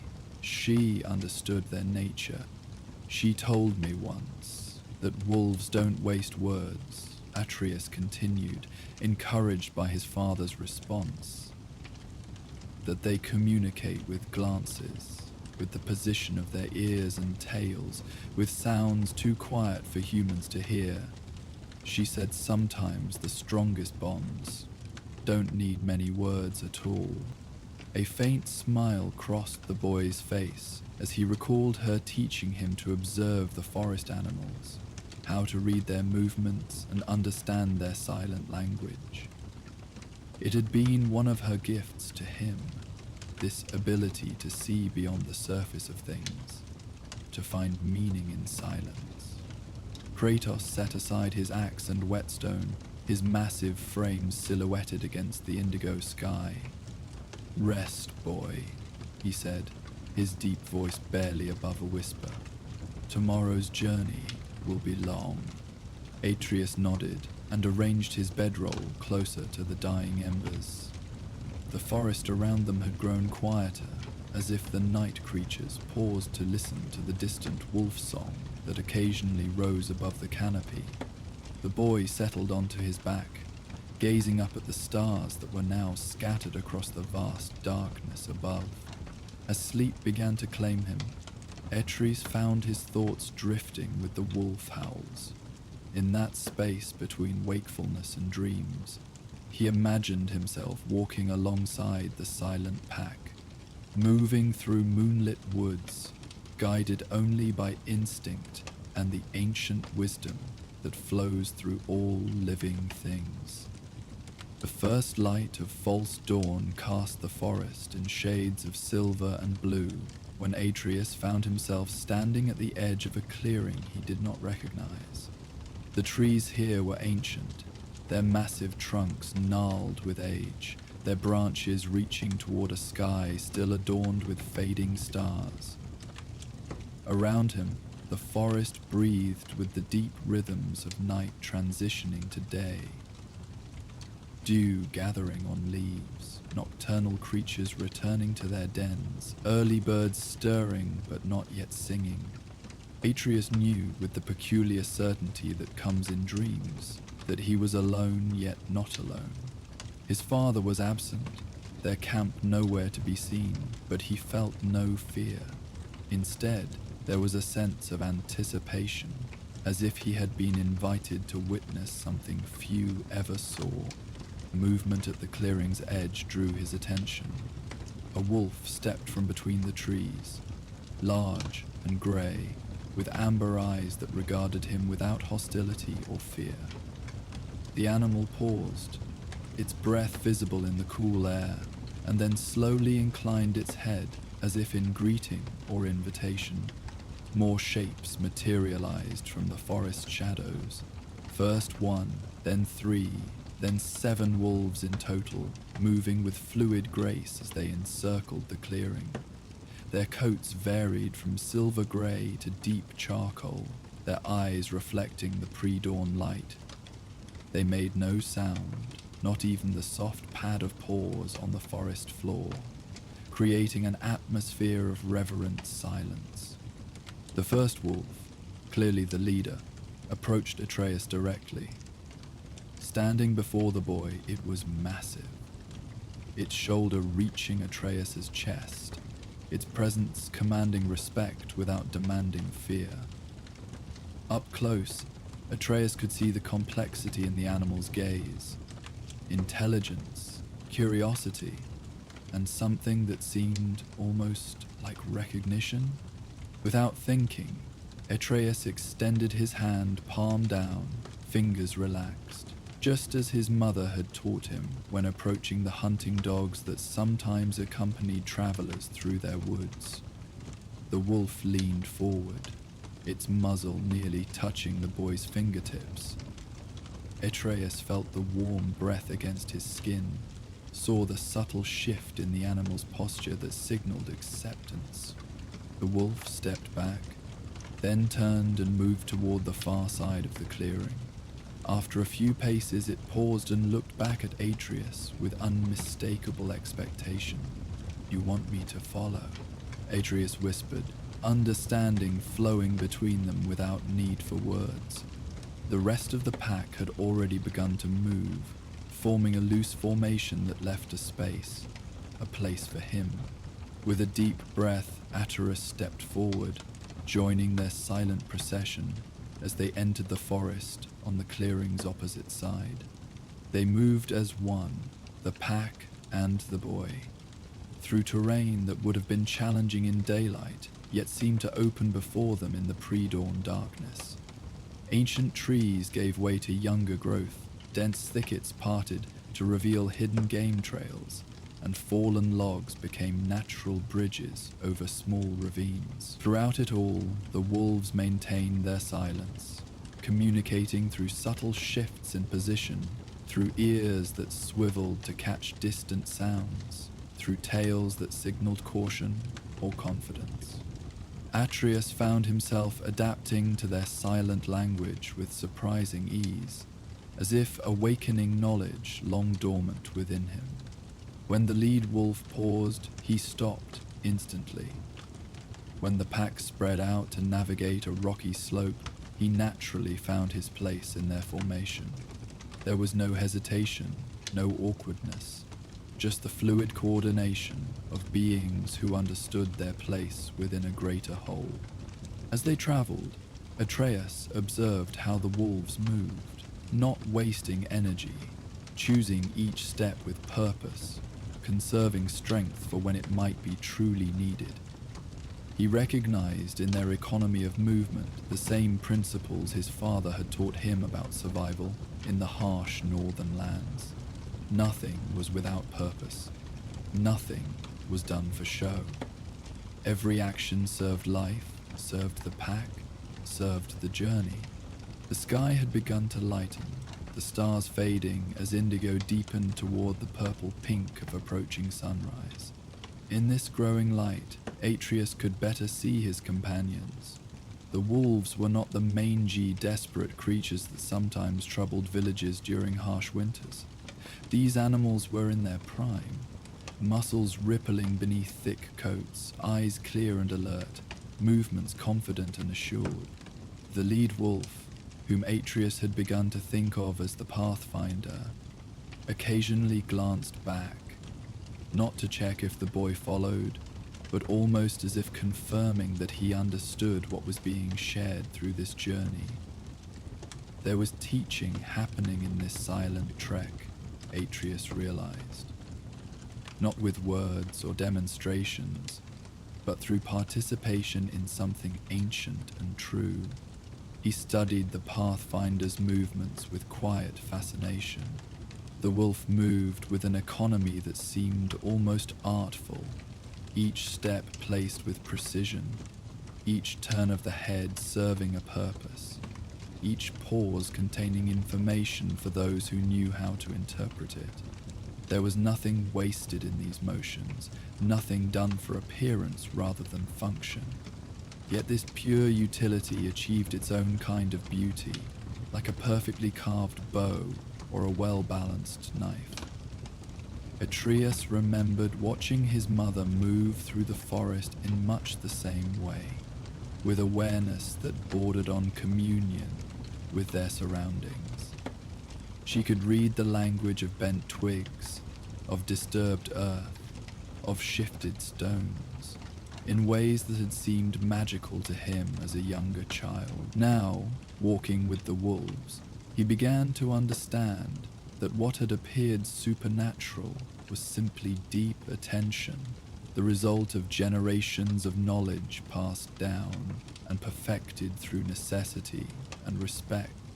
The boy adjusted his own movements, consciously at first and then with growing naturalness. He began to place his feet more carefully, to scan his surroundings in the rhythmic pattern the wolves employed, to feel the subtle changes in air currents against his skin that might carry scents or sounds from beyond immediate perception. They came to a small stream, its water clear and swift over stones polished by centuries of flow. Without pause, the wolves stepped into the cold current, crossing at a shallow point with deliberate steps. Atreus followed, feeling the icy water through his boots, but noticing how the wolves had chosen a crossing that minimized both depth and the force of the current, the safest, most efficient path. On the opposite bank, Atreus observed how the pack paused momentarily, several members drinking quickly before continuing. The boy knelt and cupped his hands, bringing the sweet, cold water to his lips. It tasted of mountains and stone, of distances traveled and places yet unseen. As he stood, wiping his mouth with the back of his hand, Atreus realized that the forest had changed subtly during their crossing. The trees here were more widely spaced, their trunks straight and tall, reaching toward light rather than competing for it. The undergrowth was sparser, consisting of ferns and small flowering plants rather than the tangled briars they had navigated earlier. "We've crossed into a different part of the forest," he murmured, more to himself than to his silent companions.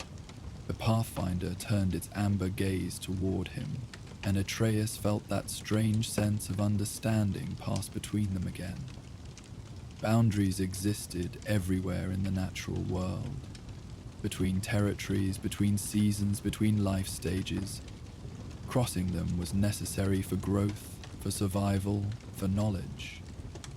The wolf seemed to acknowledge his observation with a slight lowering of its massive head before turning to continue their journey.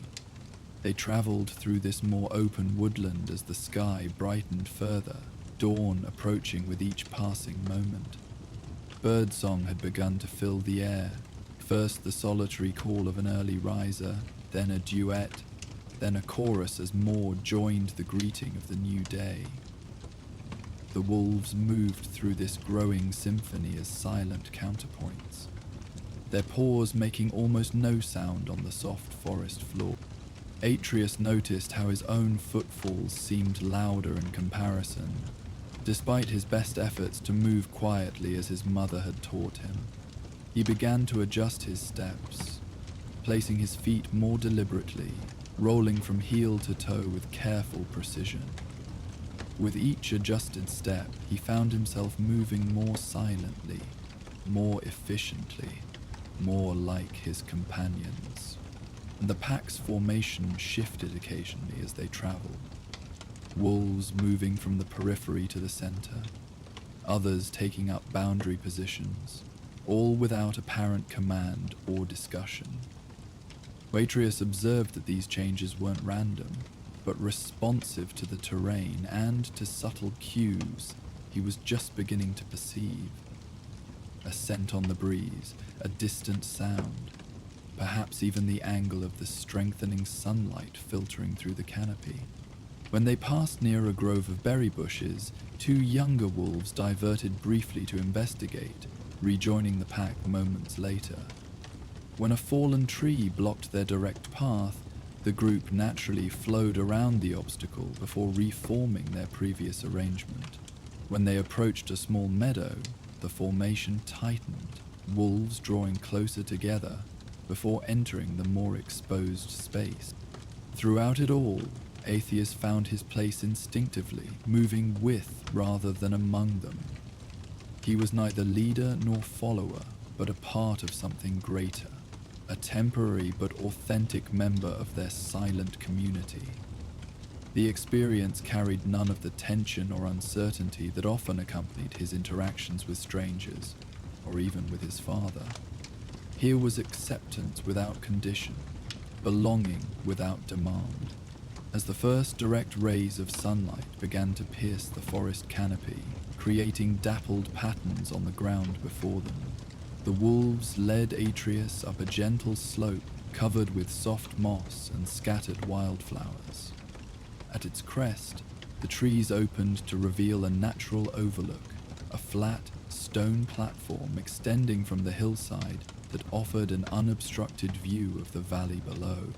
The Pathfinder moved to the edge of this natural balcony and sat, its posture regal against the backdrop of mountains and forests stretching to the horizon.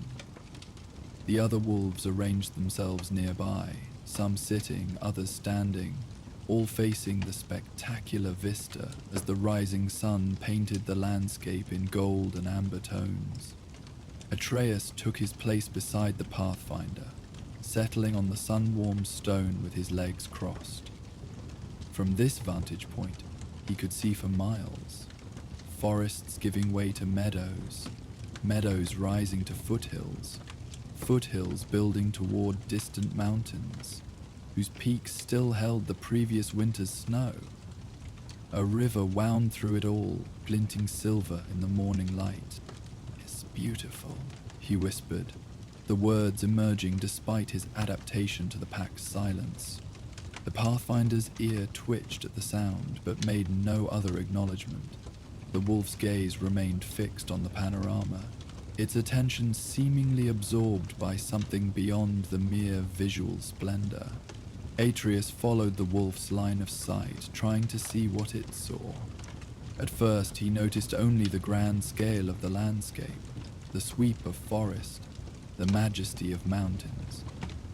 Then, as he continued to look, smaller details began to emerge. The movement of deer at a forest edge, birds circling above a distant clearing, the subtle shift of shadows as the sun continued its ascent. But the wolf was seeing something more, Atreus realized, something beyond physical features. It was seeing the land as a living whole, with patterns and connections invisible to casual observation.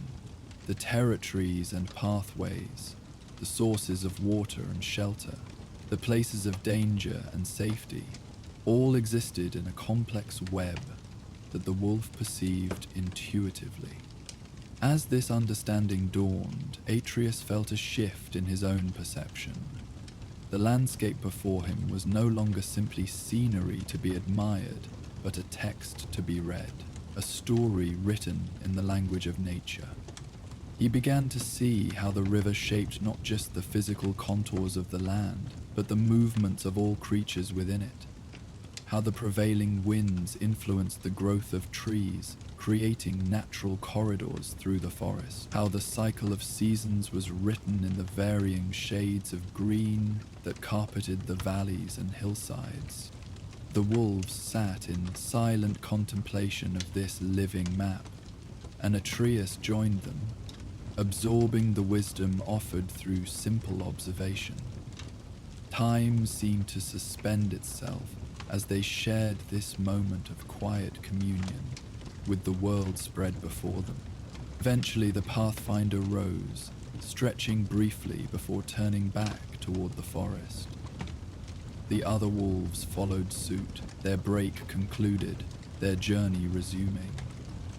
Atreus stood as well, casting one last glance at the impressive vista before following his companions into the shelter of the trees. Their path now led downward, following game trails that wound through increasingly lush vegetation. The morning sun had risen fully, warming the air and bringing forth the rich scents of earth and growing things. Butterflies fluttered between patches of wildflowers, and bees hummed their industrious song as they gathered nectar. The pack moved with the same deliberate grace as before, though Atreus noticed subtle changes in their formation. They traveled more widely spaced now, covering more ground with their senses. Occasionally, one would pause to investigate a scent or sound before rejoining the group, maintaining the collective awareness that was their strength. Atreus found himself increasingly attuned to these silent communications. He began to recognize the meaning in a raised hackle, in the angle of an ear, in the position of a tail. More remarkably, he realized that the wolves had begun to read his signals as well, responding to his pauses, accommodating his pace, acknowledging his observations of interesting or unusual things along their path. They came to a place where the forest had been touched by fire some seasons past. Blackened tree trunks stood like sentinels among vibrant new growth. Saplings pushing upward toward sunlight, flowering plants blooming in profusion, berry bushes laden with fruit. Life reclaiming space with tenacious determination. The contrast between destruction and renewal was stark yet beautiful. Atreus could see how the fire had cleared space for new beginnings, how what must have seemed like devastation had created opportunity for different forms of life to flourish. There was wisdom in this cycle, not comfort perhaps, but truth about how the world renewed itself through necessary endings. He thought of his mother then, of the pyre that had transformed her physical form to ash and smoke, of how her passing, painful as it remained, had set in motion their journey, had created space for new understanding between father and son, had opened pathways that might otherwise have remained hidden. The thought brought no less grief, but perhaps a different perspective on its place within larger patterns. The pack paused here, several wolves moving toward the berry bushes to feed on the ripe fruit. Atreus followed their example, picking handfuls of sweet berries that stained his fingers purple. The burst of flavor against his tongue was intense, tart and sweet simultaneously, carrying the concentrated essence of sunlight absorbed through leaves, transformed into nourishment. He watched as the wolves ate with efficient enjoyment, taking what they needed without waste or excess. When they had finished, they moved on without lingering. Another lesson in the flow of their existence. Beyond the burn area, the forest changed character again. Here grew the ancient giants of the northern woods, massive pines and firs that had stood for centuries, their trunks so large that Atreus could not have encircled them with his arms. The canopy high above created a cathedral-like space beneath, where light filtered through in distinct beams that illuminated the forest floor in scattered pools. The pack's movements slowed in this sacred space, their steps taking on an almost reverent quality. Idris felt it too, the sense of entering somewhere timeless, a place where the normal boundaries between past and present, between sleeping and waking, seemed more permeable. The wolves led him to a small clearing at the center of this ancient grove. Unlike the burn area's chaotic abundance, this space possessed an ordered serenity. Ferns growing in perfect circles, moss covering fallen logs with velvet precision, wildflowers arranged as if by deliberate design. At the clearing's heart stood a single stone, not large, but unmistakably placed by human hands in the distant past. The Pathfinder approached this stone and sat beside it, amber eyes fixing on Atreus with clear expectation. The other wolves arranged themselves around the perimeter of the clearing, creating a living boundary that was not containment but protection, ensuring that this moment would unfold without interruption. Atreus moved toward the stone with instinctive respect. Up close, he could see that its surface bore carvings, simple but unmistakable representations of wolves, humans, trees, and stars, arranged in patterns that suggested connection rather than separation. His fingers traced these ancient markings, feeling the indentations made by tools wielded by hands long since returned to dust. He somehow understood, he whispered, looking up at the Pathfinder. Whoever made this, they knew what you were showing me. The wolf's gaze remained steady, neither confirming nor denying, simply witnessing the boy's discovery. Around the clearing, the other wolves maintained their silent vigil, their presence reinforcing the significance of this moment. Atreus settled on the ground before the stone, crossing his legs and resting his hands on his knees in unconscious imitation of how he had seen his mother sit during her quieter moments of contemplation. The carvings before him began to arrange themselves into patterns that made a different kind of sense, not as pictures, but as a story, a teaching passed down through generations. The images showed humans and wolves moving together through forests, over mountains, beneath stars, not as master and servant, not as hunter and hunted, but as companions, sharing knowledge and protection. The ancient carver had understood what Atreus was now learning. That wisdom could flow between all living things when they move beyond fear and dominance. His father had taught him strength, how to survive in a harsh world, how to face enemies, how to endure. His mother had taught him observation, how to read signs, how to listen to the quiet voices of nature, how to perceive what lay beneath surfaces. Both were necessary teachings. Both had prepared him for his journey, but the wolves were teaching him something else, something about silent communion, about moving through the world as part of it rather than against it, about the strength found in belonging. This was knowledge not passed through words or demonstrations, but through shared experience, through participation in ancient patterns. Atreus closed his eyes, allowing these realizations to settle within him. In the darkness behind his eyelids, he saw his father, strong but often isolated by his own nature. He saw his mother, connected to the world around her in ways Kratos might never fully understand. And he saw himself, carrying both legacies, both strengths, both perspectives. The boy felt the warm stone beneath him, solid and reassuring against his palms. He heard the gentle breathing of the wolves around him, the soft rustling of leaves overhead, the distant call of a bird soaring above the canopy. He smelled the rich earth, the sweet decay of fallen leaves, the subtle musk of the wolves themselves. In this moment of sensory awareness, he felt more fully present than he had in many days of their actual travels. The world often demanded action, quick responses, decisive movements, immediate choices. His journey with his father had been filled with such moments, where survival depended on speed and strength and skill. Those lessons were necessary, especially in a world populated by dangers both mundane and mythical.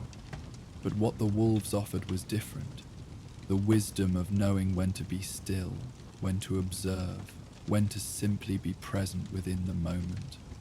Atreus thought of his father's constant vigilance, his readiness for threat that never fully subsided. He thought of his mother's quiet moments of contemplation, how she would sometimes sit for hours, watching the patterns of light through leaves or the movement of clouds across the sky. Two approaches to a dangerous world, both valid, both offering protection of different kind. The wolves seemed to embody something between these extremes, fully alert to their surroundings, yet not consumed by wariness, capable of rest without surrendering awareness, strong without needing to demonstrate their strength. Their power lay partly in their connection to each other, in the multiplied awareness that came from moving as one entity composed of separate beings. The boy opened his eyes to find the Pathfinder still watching him, its gaze reflecting neither judgment nor impatience, but simple acceptance. Around the clearing, the other wolves maintained their positions, some alert, others resting, all part of the circle that had temporarily included him. With a sense of completion rather than conclusion, Atreus rose to his feet.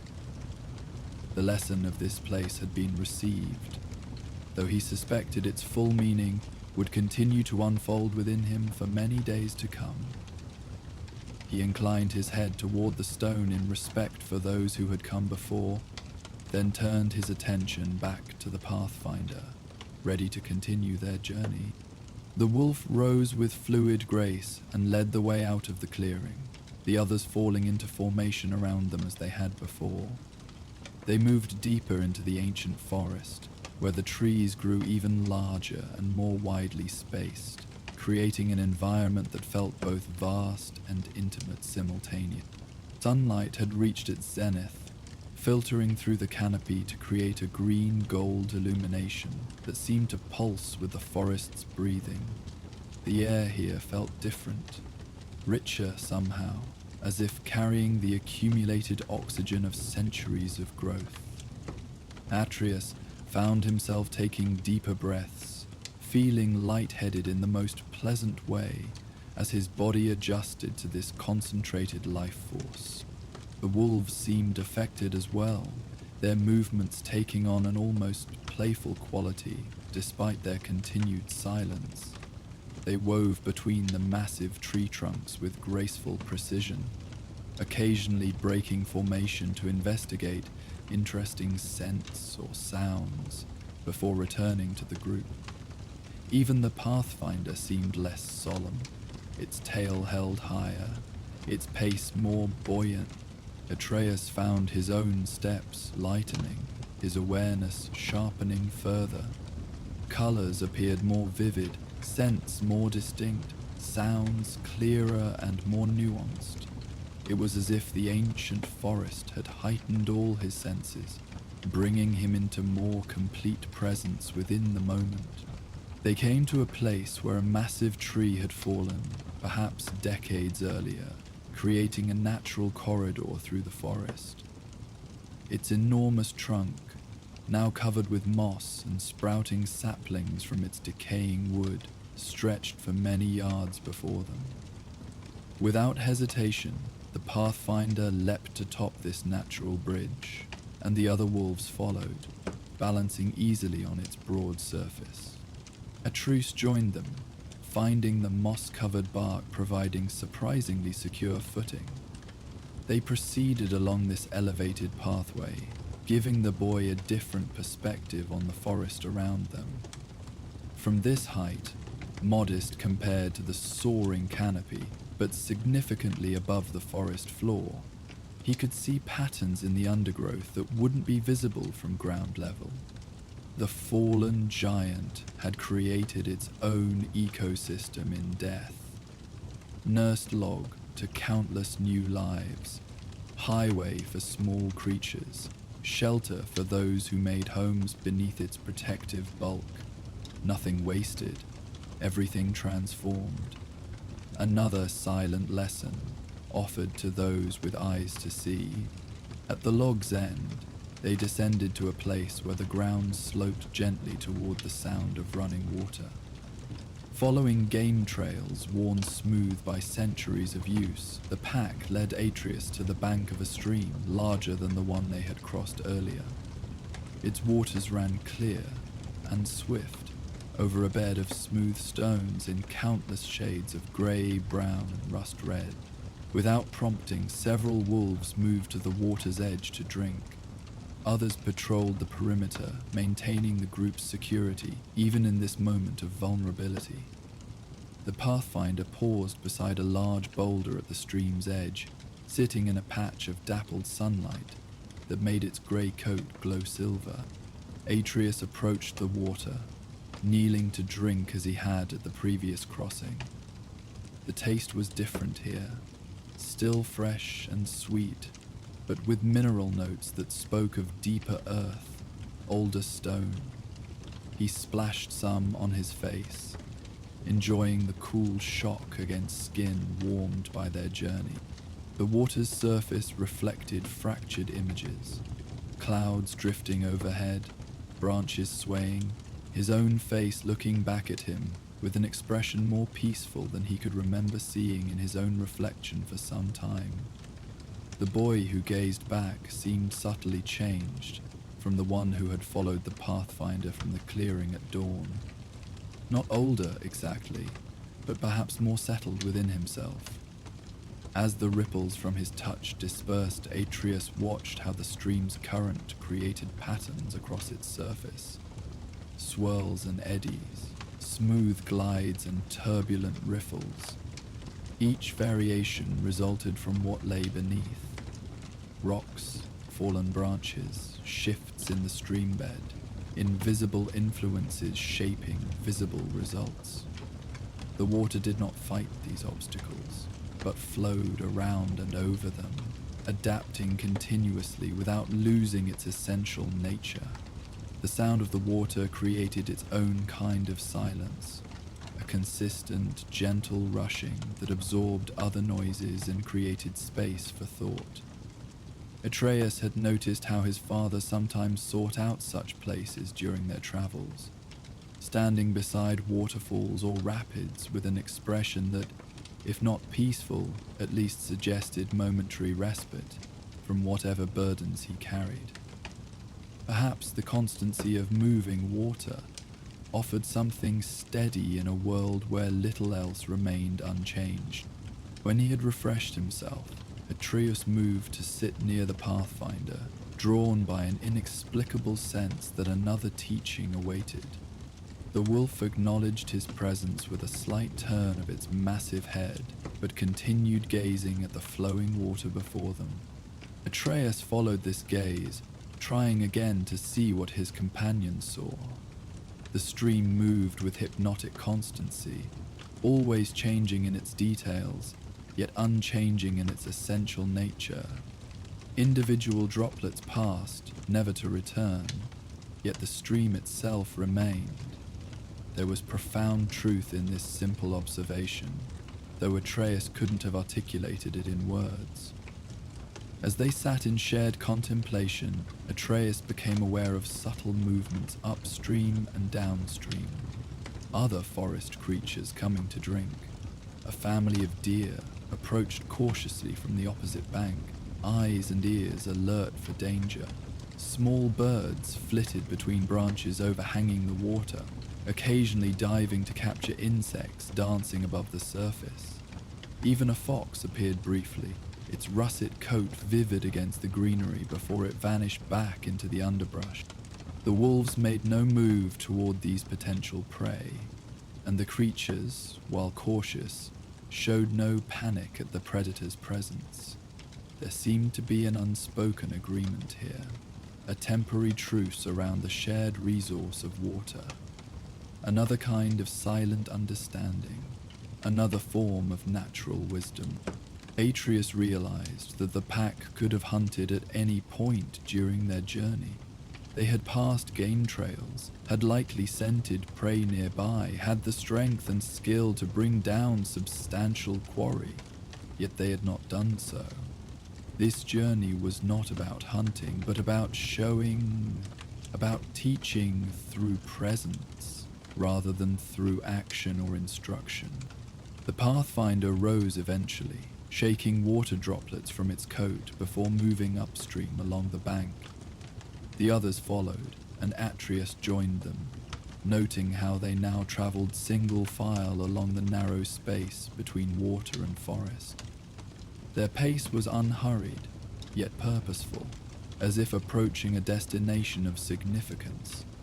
The stream led them to a place where the land opened unexpectedly, the ancient forest giving way to a meadow filled with tall grasses and wildflowers swaying in a gentle breeze. Beyond this open space, mountains rose blue-gray against the sky, their peaks still distant, but more distinct than they had appeared from the earlier overlook. The wolves paused at the forest's edge, seemingly reluctant to enter the exposed meadow despite the absence of obvious threats. Atreus understood their hesitation. Open spaces meant visibility, but also vulnerability, especially in daylight. Yet there was something inviting about the sun-warmed grasses and colourful blooms that stood in such contrast to the forest's green solemnity. After a moment's consideration, the Pathfinder stepped forward into the meadow, the others following with greater space between them, spreading out to maintain awareness across this more open terrain. Atreus moved with them, feeling the transition from soft forest loam to the springier footing of meadow soil beneath stands of grass that reached nearly to his waist. They traveled through this golden-green sea with the same quiet efficiency they had shown in the forest, though Atreus noticed how the wolves occasionally paused to scent the wind that moved more freely here than beneath the trees. Birds circled high above, their keen eyes surely noting the unusual procession below. At the meadow's center stood another stone, larger than the one in the forest clearing and bearing no visible markings. Yet there was unmistakable purpose in its placement, rising from the grasses like a silent sentinel. The pack converged on this marker, arranging themselves around it in a formation that left a space for Atreus. As he approached, Atreus felt a strange familiarity, not with the stone itself, but with the feeling it evoked. There was power here, not ostentatious or threatening, but deep and quiet, like still water that reflects the sky. He took his place in the circle, standing beside the Pathfinder as the afternoon sun warmed the stone and the wolves and the boy who had walked with them. The wind moved through the meadow grasses in visible waves, creating patterns like water flowing across the land. The sensation against Atreus's skin was gentle but constant, the world's breath, his mother had called it once. The unseen force that connected mountain to valley, forest to plain, sky to earth. It carried scents from distant places, a hint of snow from the mountain peaks, traces of blossoms from meadows beyond their vision, the faint mineral tang of stone warmed by sunlight. Overhead, clouds drifted in slow procession across the vast blue expanse, their shadows moving across the landscape like silent companions to their journey. Birds circled on thermal currents, rising and falling without visible effort, masters of an element humans could only briefly visit but never inhabit. The boundary between earth and sky seemed both absolute and permeable, a paradox that somehow made perfect sense in this moment of clarity. Atreus felt the ground solid beneath his feet, the connection running from soil through his body to the air above. He sensed the presence of the wolves around him, their quiet strength, their communal awareness, their acceptance of his temporary place among them. For a moment, the artificial separation between self and world, between human and animal, between observer and observed, seemed to dissolve. replaced by recognition of a deeper unity underlying apparent divisions. In this moment of stillness, surrounded by silent companions, Atreus felt connections extending outward like invisible threads. To the forest behind them, to the mountains before them, to the sky above and the earth below, to his father's strength and his mother's wisdom, to all he had been and all he might become. The Pathfinder turned its amber gaze toward him, and in those eyes Atreus saw acknowledgement of the journey shared, of the teachings offered, of the understanding reached without words. There was also something like farewell, though not the permanent kind. Rather, it was recognition that paths that had converged must eventually diverge again, each continuing its own necessary journey. The wolf's eyes reflected both wisdom and wildness, the accumulated knowledge of generations combined with the essential freedom that defined its nature. Atreus saw in that gaze neither sentimentality nor detachment, but clear-eyed acceptance of the world's patterns. Meetings and partings, sharings and separations, all forming the complex weave of existence.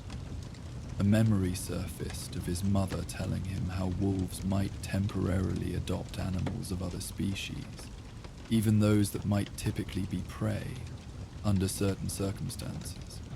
Not from confused instinct, but from something that, while different from human compassion, served similar purpose in maintaining life's intricate balance. The boundaries between protector and predator, between companion and hunter, were not always as fixed as they might appear. Atreus thought of his father's initial reluctance to bring him on their journey, of how that protective impulse had gradually shifted to allow for growing partnership. There had been no dramatic moment of transformation, but rather incremental adjustments. Kratos seeing his son not just as responsibility, but as developing ally. Atreus proving his worth not through words but through actions. Like his journey with the wolves, their relationship had evolved through shared experience rather than declaration. To Atreus nodded, accepting this truth without sadness. What had been shared would remain, carried forward in memory and in changed perception. The wisdom of the silent pack would continue to unfold within him long after their physical presence had gone. The wolves began to move again, continuing across the meadow toward the distant mountains. But this time, the Pathfinder paused after a few steps, looking back at the trees with clear expectation. The boy understood. His place was no longer with the pack. Their paths separated here, though the connection forged would endure. "Thank you," Atreus said simply, the words carrying all he could not express about what this journey had meant to him. The Pathfinder held his gaze for a moment longer, then turned and continued forward, the others flowing around their leader like water around stone. Atreus watched them go, their grey forms gradually diminishing against the landscape but never truly vanishing, becoming part of the world they moved through with such natural belonging. As the last wolf disappeared from view, Atreus became aware of a voice calling his name, distant at first, then growing clearer. His father's voice, deep and familiar, pulling him back from this dreamscape toward waking reality. "Atreus, the sun rises. We must continue our journey." Atreus opened his eyes to find morning light filtering through the trees above their camp. His father stood nearby, already prepared for travel, his imposing figure silhouetted against the brightening sky. The fire had burned to cold ash, and dew glistened on the surrounding foliage. "I had a dream," Atreus said, sitting up and reaching for his boots, "about wolves. I walked with them through forests and meadows. Kratos regarded his son with those inscrutable eyes that revealed so little, yet saw so much. Dreams often carry wisdom if we have ears to hear it. He turned toward the path that awaited them. Come, the day grows no younger. As Atreus gathered his belongings and prepared to follow his father, he felt something had changed within him. Nothing dramatic or immediately visible, but significant nonetheless. The silent teachings of his dream journey had taken root, altering how he perceived the world around him and his place within it. He paused briefly, looking back at their campsite. In the soft earth near where he had slept, a single track was pressed clearly into the soil. The print of a large wolf's paw, its outline sharp and unmistakable. Atreus smiled, neither surprised nor confused by this impossible track. Some boundaries remained more permeable than others, and wisdom flowed where it was needed, following ancient paths invisible to ordinary sight. The silent pack had shared their teaching, and he would carry it forward, one more thread woven into the tapestry of who he was becoming. "I'm ready," he said, turning to join his father on the trail ahead, moving forward with quiet strength born of belonging to something greater than himself alone. And so our journey through the realms draws to a close for tonight. May Hypnos, god of sleep, watch over you as you drift through dreams of legendary proportions. If these tales of gods and monsters helped guide you to restful sleep, consider supporting our journey by liking this video and subscribing to the channel. Your support gives me the strength to continue sharing these stories night after night. Remember, these videos play uninterrupted through the night, with no ads to disturb your slumber, just the soothing sounds of mythic realms to accompany your dreams. For those seeking passage to exclusive content, our Patreon offers early access to all videos and special playlists crafted to enhance your sleep. The link awaits in the description below. Until our next journey together, may your sleep be deep, your dreams be mighty, and your rest be undisturbed by the conflicts of gods and men. Sleep well, brave one.